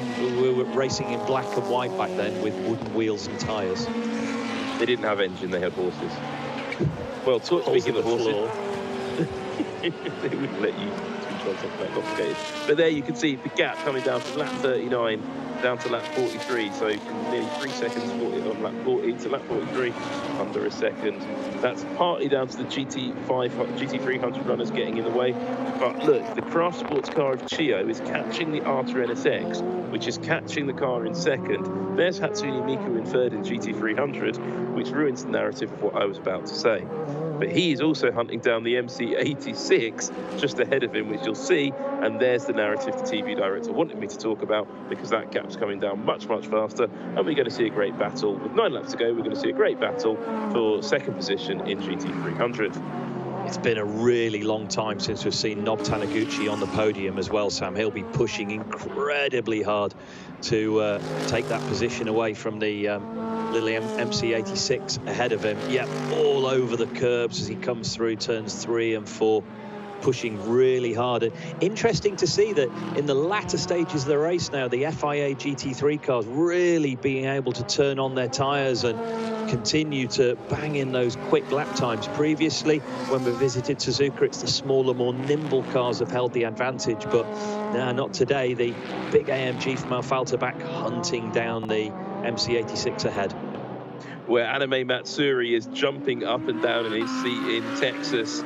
That Hatsune Miku team, I had heard a rumor Hatsune Miku and her collection of Good Smile Racing Team Uko cars may be making an appearance in Texas at some point in 2021. We'll hear more about that later, but thank you for the support to the channel and all for tuning in. It looks like we are going to see Nob Taniguchi on a podium at this rate, but which step will he be on? There's no one better. Nob Taniguchi, podium ceremonies.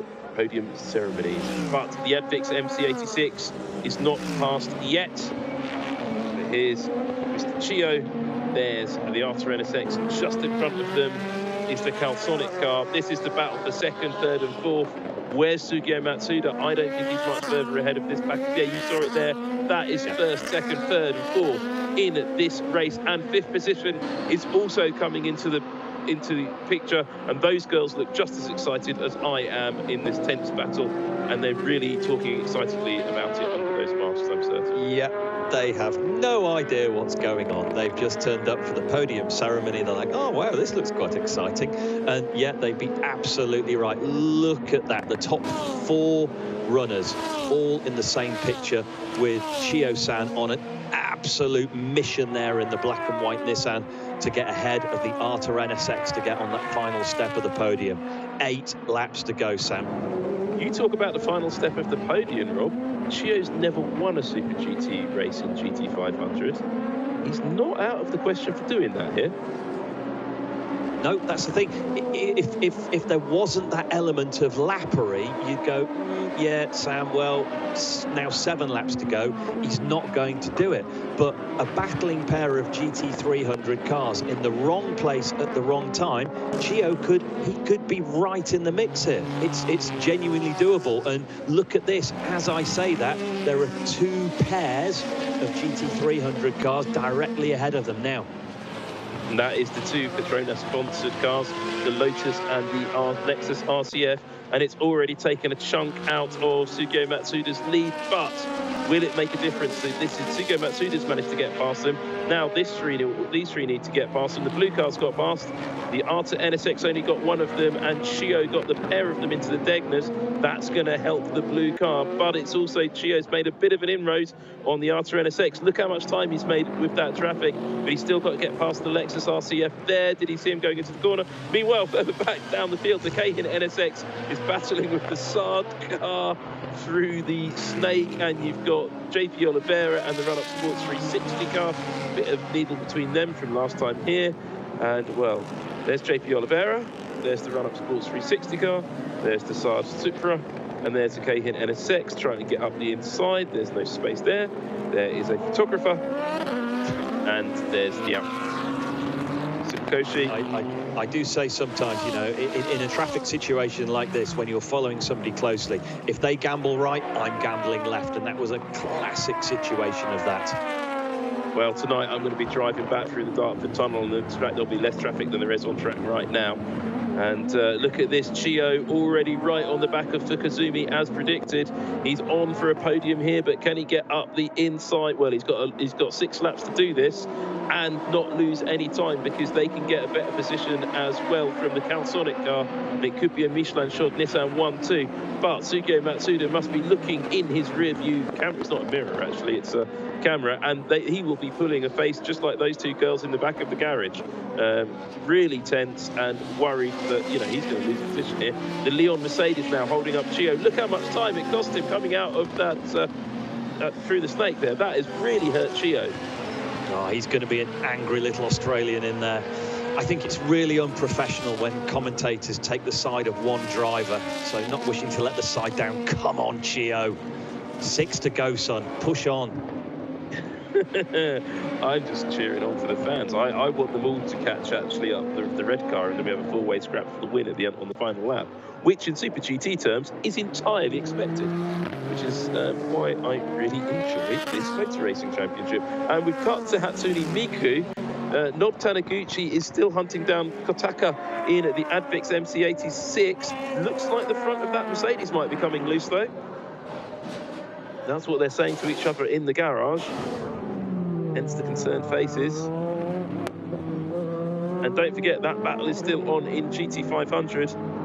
TV director is doing his best to keep us up to pace, but I wouldn't be shocked if we go split screen in a minute, because there's too many battles on track to follow. We haven't talked about the fantastic sound of these cars yet. No, the timing screen is where it's all at the moment. I'm watching the gaps ebb and flow, and yeah, the traffic is going to be the deciding factor in GT500, and this great battle on track coming through the S's behind the pits in GT300 is what we're watching at the moment.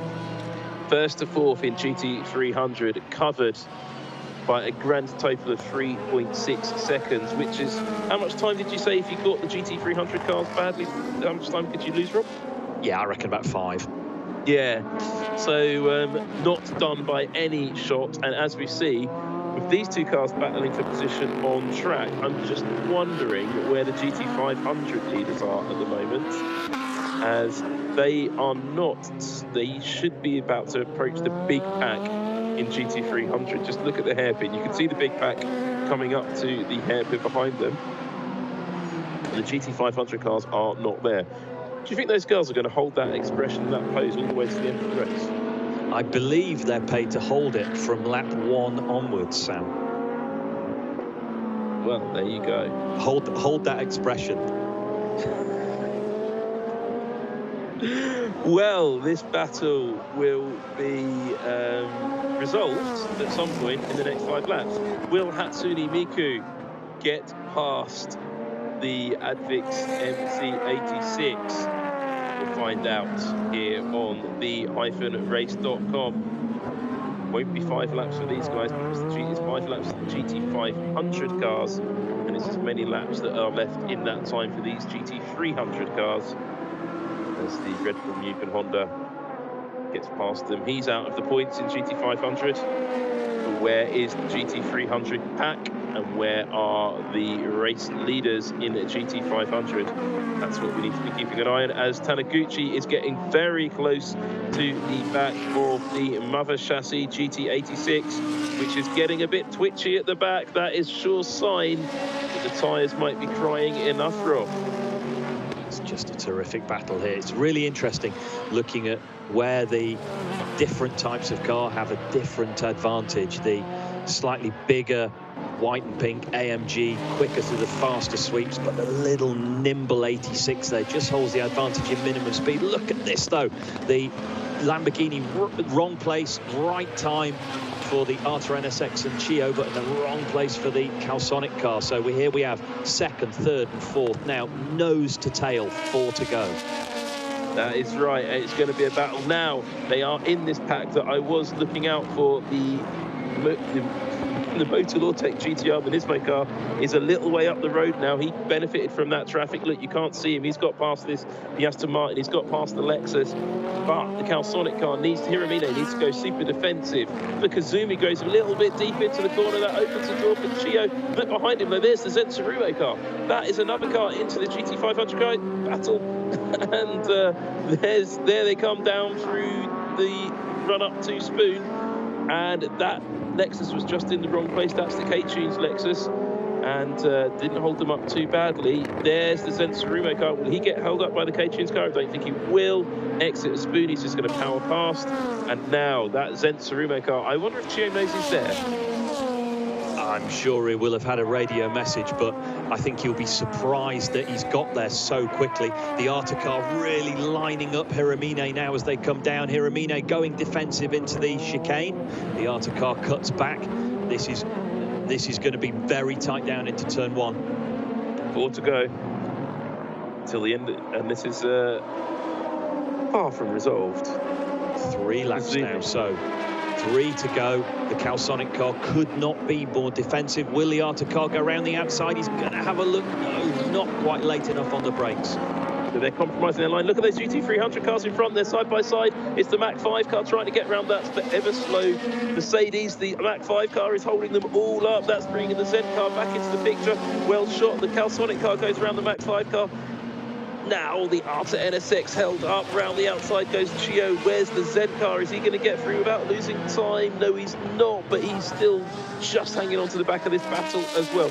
Any of these 4 cars could finish in 2nd position. And what a job Matsuda has done to drive away at the head of the field. A 3-second gap now at the front. That could be job done for Sugio Matsuda and Ronnie Quintarelli. They won round 3 here at Suzuka. They're looking to go double top again, but it's all to play for still. Hiramine leads for Kazumi, leads Chio-san with the Zensuruo car hard on his heels.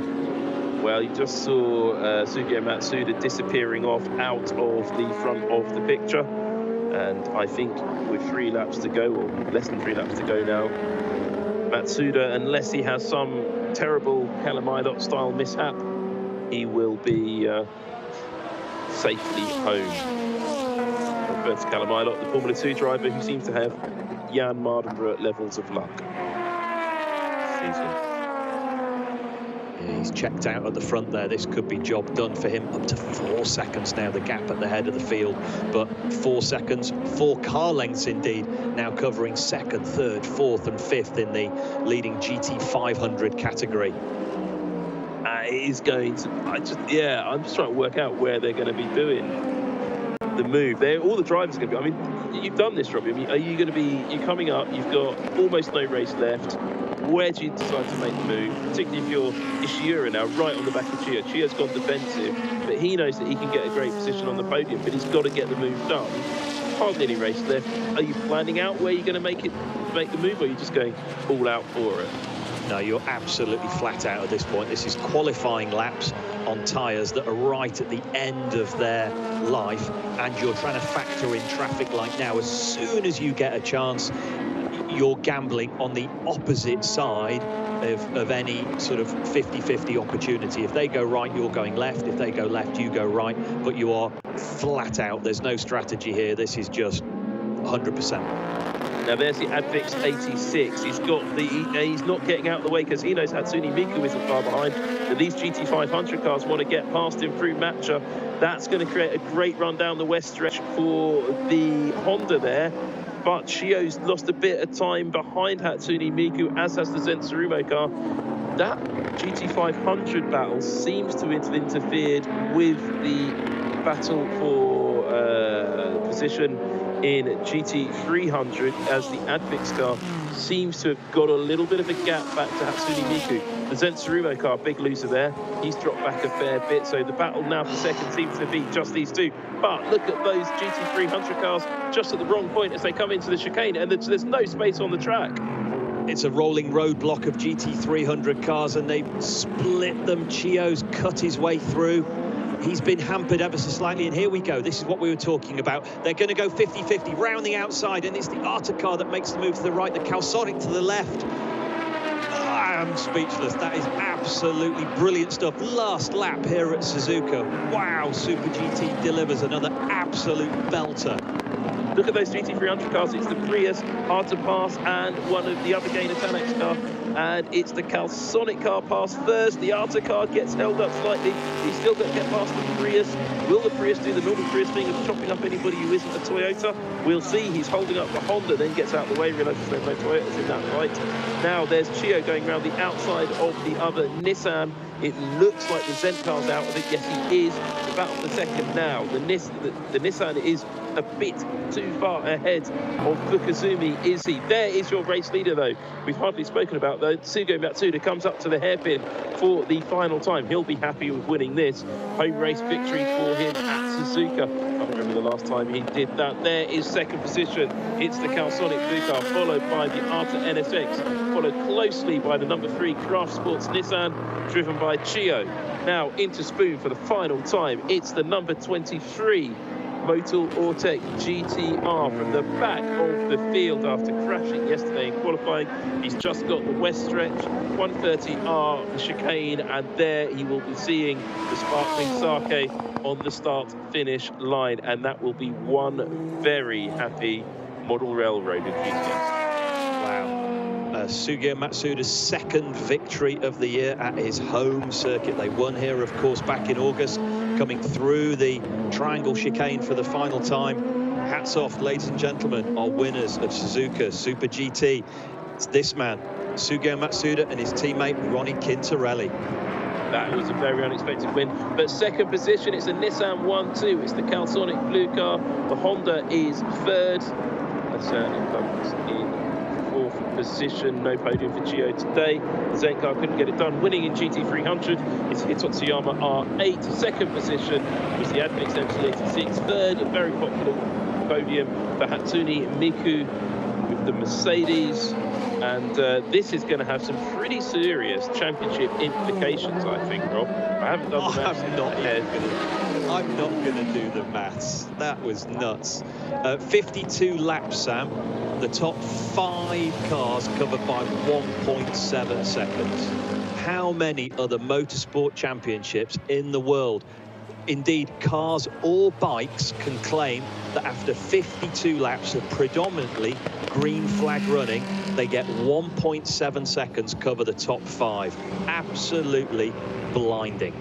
It absolutely was. And as Paddy L. Cube said in the chat, he's been a member for 3 months. If you're not subscribed after this, I mean, seriously, what more do you want? There's 4,700 of you who watch this, watching right now, and just hit like and hit subscribe, because we've got so much more action coming up on this channel. I mean, there's basically action every weekend. It's excellent, it's really good fun, and it is all free. And Sam, you know, we're not hamming this up for the sake of the coverage. Super GT delivers race on race, venue on venue. It's impossible to predict, and they're all classics. The last time we were at Suzuka, I was thinking, wow, we're never going to get a race as good as that. And 1.7 seconds covering the top 5 at the checkered flag in front of a crowd. The Audi Sport winning GT300. Who saw that coming? Nobody. Well, I mean, I just feel really fortunate this season to be working on what I think are the racing series, the free racing series, developed, you know, producing the finest motor racing entertainment this season. Formula One, Super Formula, and Super GT. It's absolutely wonderful to have such an opportunity to cover all of these championships. And look, the fans there at Suzuka getting saluted by Sugio Matsuda. He probably knows quite a few of them personally, and he is going to be a very, very happy man. All the post-race interviews are going to be in Japanese, I believe, so we will bring you real-time, live and entirely accurate translations. Stay tuned with us for the podium ceremony, because, well, podium ceremonies in Super GT are about as predictable as races in Super GT. And yeah, so if you haven't hit like, if you haven't hit subscribe, please do so, because it is important. Rob, I mean, I don't know how I'm going to say what was your highlight of the race. So what was your overtaking manoeuvre of the race? I mean, you don't have many to choose from.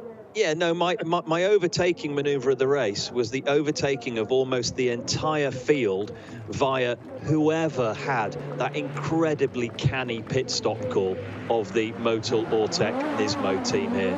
That was the call that won them the race. They were in the right place at the right time, and look, hopefully we'll find out thereafter and be able to name check them, but it was the call of their team manager, their engineer, to make that pit stop. If I had to call a driver of the day, of course it would be Sugio Matsuda. From the medical centre yesterday after his crash to the top step of the podium, no one deserves it more than he does. I mean, perhaps it was because of the crash the car was in the position it was at that point of the race, but somebody on the Nismo pit wall saw the shunt with the little Toyota Supra in GT300 and just said, pit now. It's worth mentioning, Sam, it's worth mentioning again the gravity of Sugio Matsuda's accident yesterday. The fact that the TV cameras cut away from it because they feared for the driver's well-being. It was a really big one, and they're being helped out of the car by his teammate Ronnie Quintarelli. There's our race winner, Sugio Matsuda, and look at the body language there. Second win of the year for these two. And I don't think anybody expected this result from last to first in GT500. Brilliant result for the Motorsport GTR team. Ronnie Quintarelli will be super excited. Sugio Matsuda is definitely super excited. He'll be a bit emotional about this. I wonder if there's any tears. He gets a bit teary, doesn't he, when he wins? There, though, looking slightly more sedate alongside them is the Tsuyama Audi. And drive that car just getting out slowly. His teammate's not turned up yet. So just give a wave to the fans. There you go. 2 fingers up. There's his teammate. There you go. Congratulates them. Raises, doffs his cap to him. You don't see that too often. A little doff of a cap. And a punch from his teammate. That looked like it probably hurt. A doff of a cap and a dead arm. What more could a man want? Well, that's what they're saying, sort of mending bobbles. Good chat. So stay tuned with the podium. But while we're getting ready for the interviews, well, don't forget there's an awful lot more action coming up on the-race.com today. All the news and action, and there is going to be a lot of action from the Portuguese Grand Prix at the Portimao located Algarve circuit. At esports racing during the week. that should be good to watch as well. It's got, you know, esports, Rob. I know you haven't got into it quite. That's quite a hair choice. I know you haven't got into it too much, but esports, you've judged drivers from esports. When are you going to get going on esports yourself? I do a little bit of coaching online now, here and there, and I work for a local simulator company to where I'm based down here in the southwest of England. Yeah, I enjoy the esports side of things, and particularly given the travel restrictions currently, the pandemic has meant there's been more people working remotely, working from home. Esports coaching is something that driver coaches can do from the comfort of their own office. So yeah, doing more and more of it, and it's great to see that side of the business flourishing. It's been an awfully long time since we saw the red car and the blue car go 1-2 in Super GT. I can't remember it in my lifetime, Sam. Yeah, it's happened before, but look at this. Down in the holding area post race, you've got the team management and the girls from Team Impul down with Nismo, and it all looks quite friendly and cordial down there, but they are bitter on-track rivals normally. Michael Crum there, he's from Nissan, so he's a bit neutral. And we're going to get the interviews now as Suzuka just thanks his GTR. They're very excited about this win. Has Ronnie got 3 flags? He has, you know. 予選のですね、地獄から天国へという形での優勝ですね。本当に、彼らも信じられないというようなですね、表情でチームもですね、本当に喜びに浸ってたわけなんですけど、まずはですね、その勝利をつかみ込んだって言いますかね、興味を招いたロニー・クインテリ選手から聞いてみましょう。ST セーフティーカーが入りました。その瞬間ですね、チームからの指示があったんでしょうか、それとも自分の判断ですぐにピットに飛び込んだんでしょうか。ちょうどね、そのタイミングで、単独で走ってて、やっとね、自分のペースで、フルプッシュで、いいペースで走れて、もっとね、引っ張りたかったんですけども、約30あるの出口で、いきなりね、無線が入ってきて、ピッティンって言われて、でもあんまり聞きづらいだったんで、試験で、本当ですかみたいで、本当にチームの判断で、ピットに。to come into pits, but he just missed to it, dived in. It wasn't what they planned. その瞬間トップに立ったということを実感したんですね。いや、正直に言うとどうなってるか分からなかったんで、その後ね、杉谷選手ね、ピットアウトした時はトップに立ってて、まさかと思ってて、ね、昨日のあんなね、予選から優勝まで本当に奇跡ですね。はい。これの優勝をですね、スタート前描いてましたでしょうか。スタート前にですね、この優勝を自分のですね、イメージで描いてましたでしょうか。ある程度ね、もしかしたら、私たちの中でね、作戦の中でもしかしたらこういうセーフティーカーがいる可能性があるんで、だからとにかくね、引っ張って、次の選手ね、もしフレッシュタイヤで後半で走ればもっと楽な展開、まさかね、そういうことも起きて、あと次の選手はすごかった。And he's saying it's all down to this man here, and if he keeps doing that, Suzuka's head's still up all right. そして松田 Here, let's hear from Suzuka Matsuda, who models in N scale, if you're wondering. お疲れのところ、そしてですね、はっきり言ってまだ体調が完調じゃなかったと思いますけど、素晴らしい走りでした。おめでとうございました。いや、ありがとうございます。本当に地元でね、2連勝できたというかね、鈴鹿で2勝できたの本当嬉しいです。本当地元のファンの皆さんと会えて、ありがとうございます。Hello, thank you. 大拍手ですね。1勝目、今年の1勝目はですね、涙の1勝目でした。今日も少しは潤んでるんじゃないですか。いや、もう潤んでるというよりか、もうとにかく必死でしたね。昨日も正直、セクター1で全体ベスト出して、で、ちょっと行き過ぎて、クラッシュして、でもなんか乗れてるからそういうことも起きるっていうのは分かってたんで、自分信じて最後は後ろ軽いし、正直辛いとは思ってたんですけど、もう自分の気持ちだけ信じて、自分のやってきたことを信じてね、走ったら、なんとかトップで帰ってこれたんで、本当昨日車壊してね、本当にチームのみんなも本当に完璧な状態に戻してくれましたし、エンジニアのね判断もすごく良かったし、あとタイヤもね本当にいい判断してくれて、素晴らしいタイヤだったんで、もう本当に全員で取った優勝だと思います。素晴らしい勝利おめでとうございました。ありがとうございました。以上です。By the way, if you're having to wear a mask at home or like work before the exciting lady gets in, GT300 クラス get a mask 制しましたのはチームとしては2016年以来の優勝となります。21号車一つ山NMS です。まずは川端選手にお話を伺いましょう。 Thank you for that mask advice, Sam. I'll do that. That's a very special haircut. You're right. Is she asking him where did you get your hair dyed? 長かったですね。 I didn't actually hear the question because I was just 3 talking 年目 about なんですけ masks. ど、初表彰台、初優勝で、今年体制がいろいろ変わって、でなかなか結果が出そうでない、もどかしさがあって、で今回に関してはもう本当に運にも恵まれて、パートナーも速かったし、タイヤも良かったし、本当にもう最高の車を仕上げてくれたみんなに感謝です。ありがとうございます。チームの方から最後の最後まで燃料が持つか持たないかもギリギリのところで勝負だったって伺ったんです。燃料が最後まで持つか持たないかギリギリのところで勝負だったって伺ったんですが、ギリギリで、前回のスーパー体験も僕最後燃料ギリギリで優勝して、またかと思ってもうこんなんばっかりですけど、なんとか優勝できてよかったです。おめでとうございました。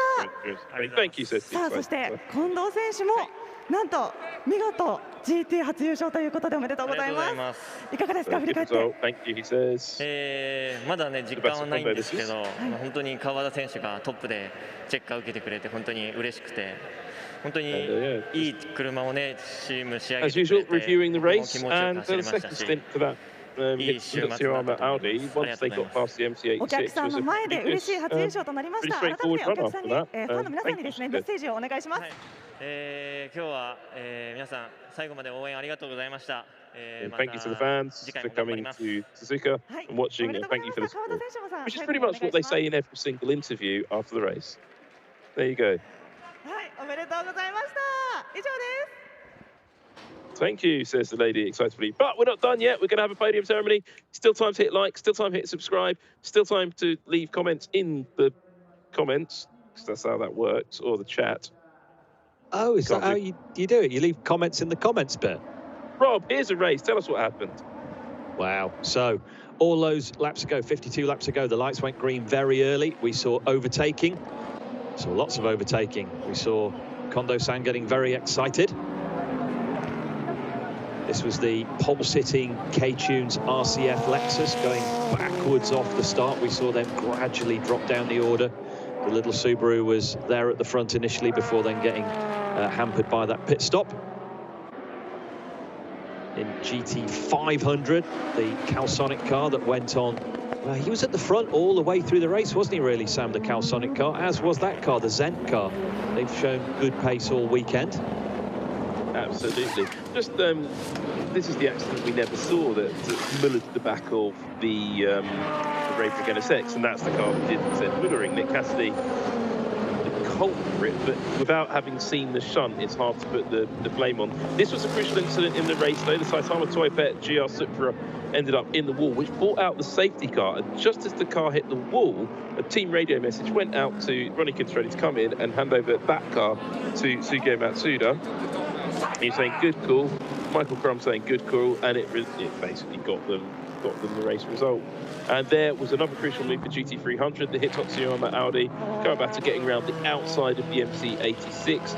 This battle, though, was the one that went on for some while. Hatsune Miku car getting on up the road, getting past that MC86 and chasing down the Advix car. Didn't quite get it done by the end of the race. Hatsune Miku on the podium with Nob Taniguchi. Then this battle, the top 4 positions towards the end of the race, but it was a Nissan 1-2. Ronnie was very happy. They're going to have a nice meal tonight, I suspect. They probably won't go to an izakaya. If they do go to an izakaya, they'll go to the really posh one in Shiroko, the little seaside town next to Suzuka. There's a man with a bin bag, though. He'll probably just go to the Suzuka. There's your race result, though. Winning the race, confirmation, Sugo Matsuda and Ronnie Quintarelli in the Motul Ortec GTR. From the Calsonic GTR, the Arta NSX came home third. Craft Sports Motul GTR in fourth position. Fifth was the Zenith GR Supra ahead of the Modulo NSX GT. First for the Tom's cars, number 36, Sakaguchi and Fenestras in seventh. For the Realised Corporation, Advan GTR, Takaboshi and Jan Mardenborough had a really good run-up, actually, to get some solid points. Didn't see too much of Jan's second race stint. I reckon that'd be quite exciting. Bad, though, results for everybody in 11, 12 and 13. Meanwhile, in GT300, as we saw, the Audi took the victory. Kawabata and Kondo, Kondo of course, recommendations for Masahiko.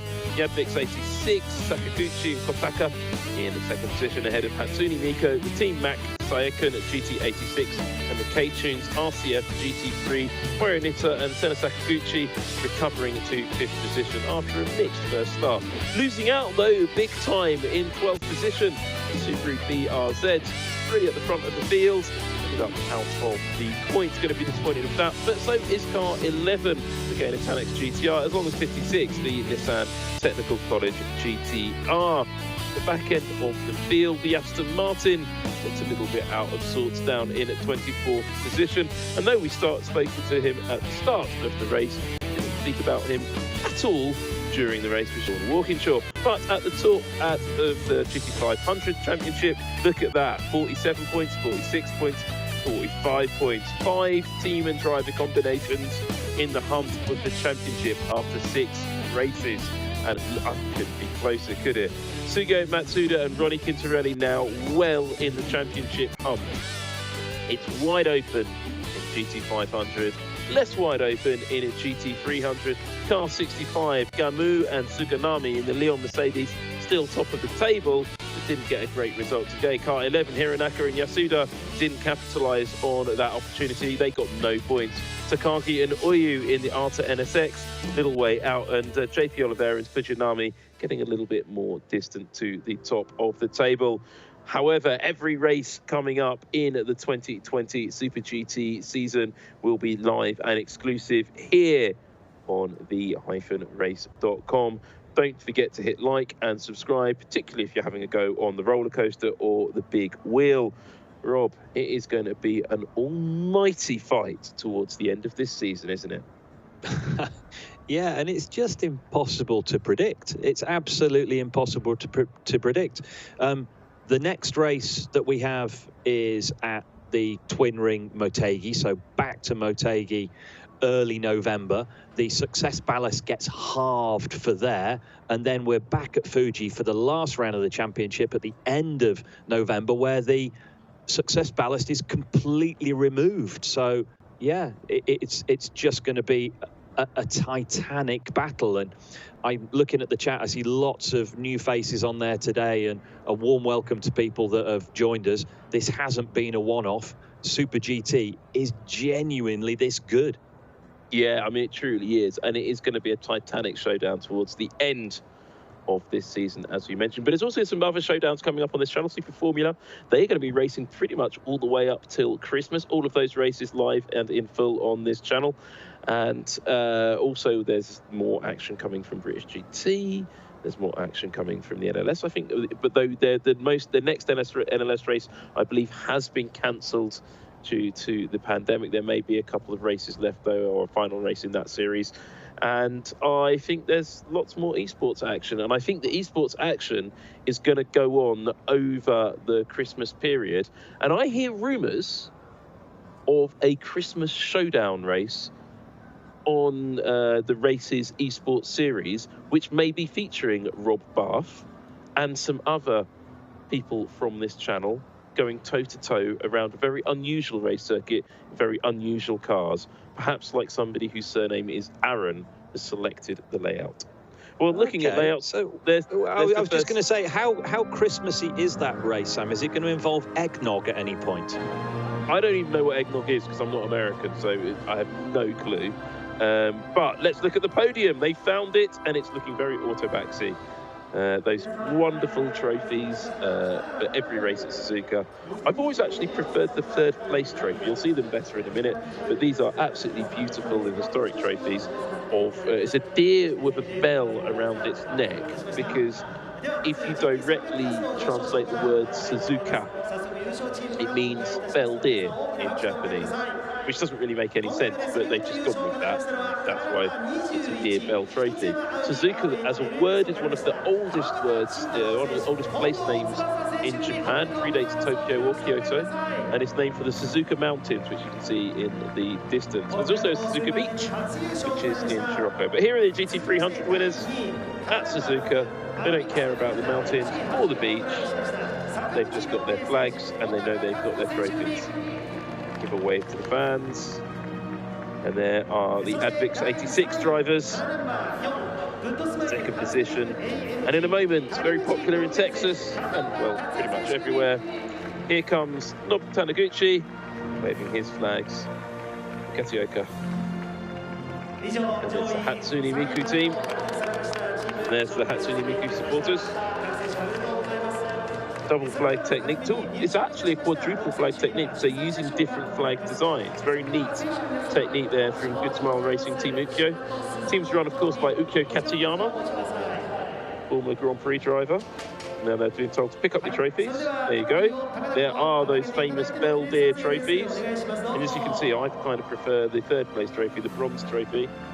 The gold and the silver ones just don't look as classy, I don't think. So I think all the cool kids finish in third here at Suzuka Circuit. Nice waistcoats, jacket-y things. That's the Advix 86 supporters. There's your Autobacks trophy. Always given to the winner of both classes. Same every race, just with a different inscription and the circuit diagram etched into it. Plastic centre. I'll be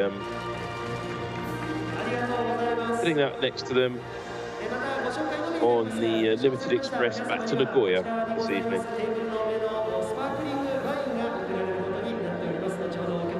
It's terrific that the fans are able to see all this, but I do feel robbed slightly that the global pandemic has taken away that random element of, do we win a set of golf clubs? Do we win a canoe? Do we win a small, cuddly toy? Hopefully that will return for 2021. Oh, it certainly will. We've still got scratch cards to come. Don't forget that. There's a zoom in on the trophies. Of all the motorsport trophies, Rob, that you've won, so both of them, is this your favourite? It is, yes. This and my indoor karting trophy, yes. I cherish them both dearly, Samuel. I know, man. Third position in the heat was a great result for you in that car. Arrived drive karting.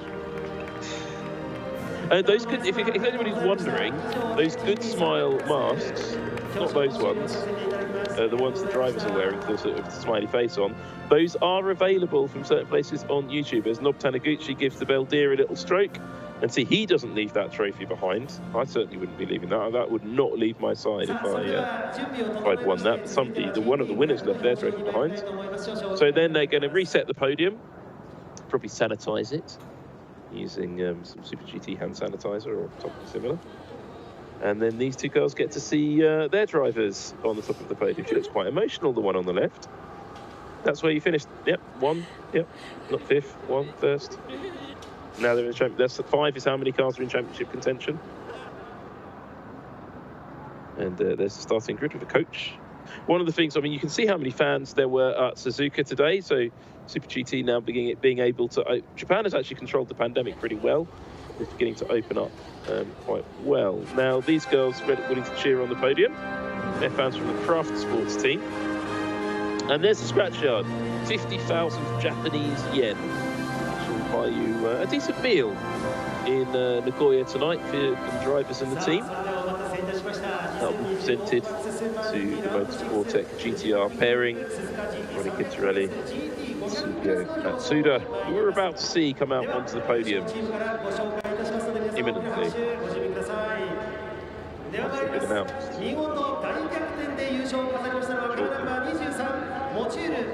Coming right. There's Sugio Matsuda, and there's Ronnie. Big Wave, they're Michelin caps, Michelin shot car, of course. I believe those Nismo masks are available online as well. And, oh, she's getting very emotional. Look at that. She's in full tears. She's very happy about this win. Double flag technique. Ronnie very enthusiastic.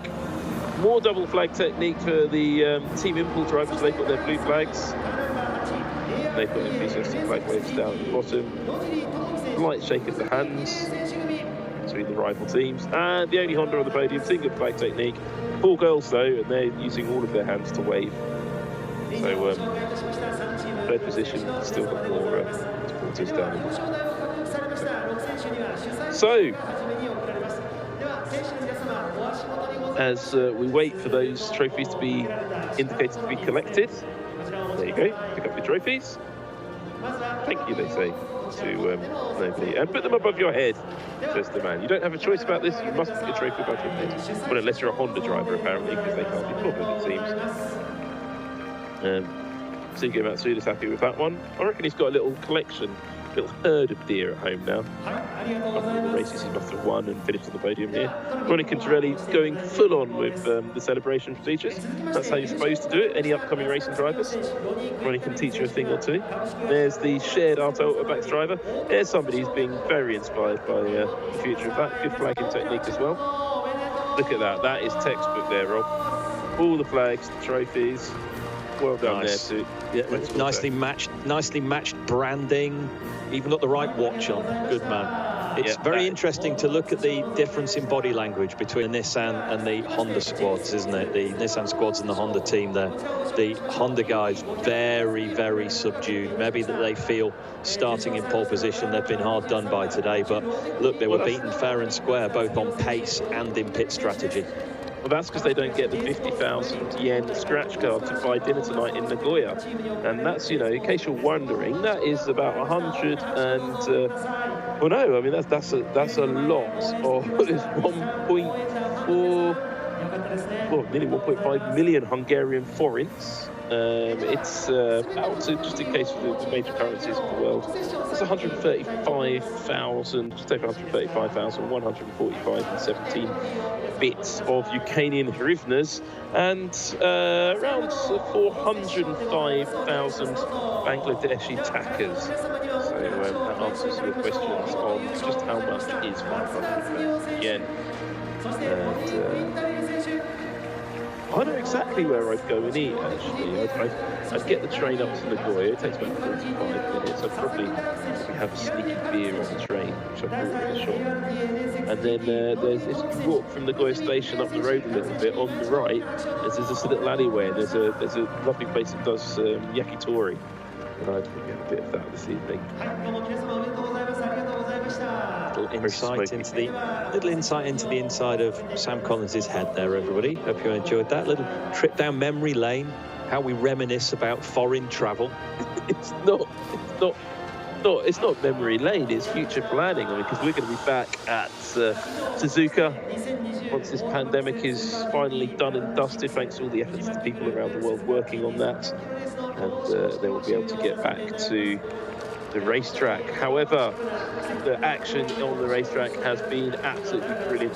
There's a picture that's going to be on Nissan's website tomorrow morning. I mean, guaranteed, isn't it? Calsonic versus Nismo, and all on the top step of the podium together. And they didn't even bump into each other, not even once. Oh, he probably nearly pushes them off the podium. Well, superb result for Nissan though at Honda's home track. They'll be delighted with that, and like you say, that picture of the crews of the red car and the blue car, front page of the Nismo press release, I'm sure. Absolutely. Well, there are the flags fluttering. You can see the deer, stylized deer logo on Suzuka Motorsports Club. Got the JAF Club, and you've got the Kansai Sports Car Club along with the Japanese flag, the Hinamaru, and the Autobacks flag as well. Don't stay with us. We'll be wrapping up the show any moment once the TV director presses the highlights button. But it's been great to have you all on board. The next race, though, of course, Twin Ring Motegi, coming up on the 8th of November. Don't forget to hit like and subscribe. That is going to be a thriller. penultimate round of the championship, and it's all to play for in GT 500. Can anyone get on terms with the Leon Mercedes at Motegi in GT 300? That's all remains to be seen. But before that, we've got more action from Super Formula. We've got more action from just so much other racing stuff on this channel. That is why you need to hit like and subscribe. Rob, your final thoughts? Just thank you to all the people that have joined us from all four continents, or all four corners of the globe. It's been terrific once again at Super GT. Really, really looking forward to the next and final two races. So coming up, Twin Ring Motegi on the 8th of November, folks. Be there or miss out. It's going to be great. Be there or be square, like one of the mystery snacks that you get at the train station when you buy a beer on the way back to town. These people who've left their trophies on the podium, disappointed by that. It's just poor social etiquette. Somebody gives you a gift, thank you very much, take the gift with you. You don't leave the gift in a random place. Well, there's the Nismo fans at the Nismo shop in the paddock behind the main grandstand. It's not really the paddock, it's the area behind the main grandstand. They're all queuing up to buy their Nismo merchandise. And just brilliant that the fans are back in, that there's a fan zone for them to go to. It just complements this brilliant racing so nicely. It's the Super GT Square, as it's known as. And the roller coaster's fully in action in Mobility Land at Suzuka as well. And as we look over another view of Mobility Land, and out to sea, Nagoya just in the distance, in the haze on the horizon. Some hero music playing in the background. And there's the Arta fans. They didn't get the result they wanted. Another pole position, but not a result. And that's why the flag stopped waving. They're not angry, they're just disappointed, Sam. Well, I mean, they need to be, because they've had a number of pole positions this season and still not converted it how they wanted. Well, don't forget to hit like and subscribe before you go on. And don't forget to tune into the coverage of Portuguese Grand Prix later on the race. There was a big wheel, though, a Coke Zero advert. There were some sparks in a artfully edited sequence. There were some crashes. This was the last race, but this is this race. The Cahin team, there was refueling, there was there were cars everywhere. There's the crash, that airborne crash, the first time we've actually seen it from qualifying. But the Nismo car repaired. Their battle was about to be joined. The finger was raised, a man hit his head, the race got underway. The K-Tunes car struggled, the Subaru got in front. The Calsonic car battled. A crash was had in mysterious circumstances. Another crash came out, and a pit stop was well timed. The Nissan team took the lead. Pintorelli laughed. The man had a funny hat. The girl had a watch. The girl had a monocle. And Audi took the lead. And Honda didn't. And Toyota retired. There was pressure. There was victory. Suzuka Matsuda won here at Suzuka. There were hugs at the end, and there was an Audi taking victory in GT 300. The team was so ecstatic they nearly climbed over the barrel. Fingers were raised, and thumbs and fists and excitement. That was round 6 of the 2020 Super GT season here on the race. Join us next time out at Motegi. I've been Sam Collins, and I've been joined by Rob Barff. Thanks to all of you for tuning in. Thanks very much.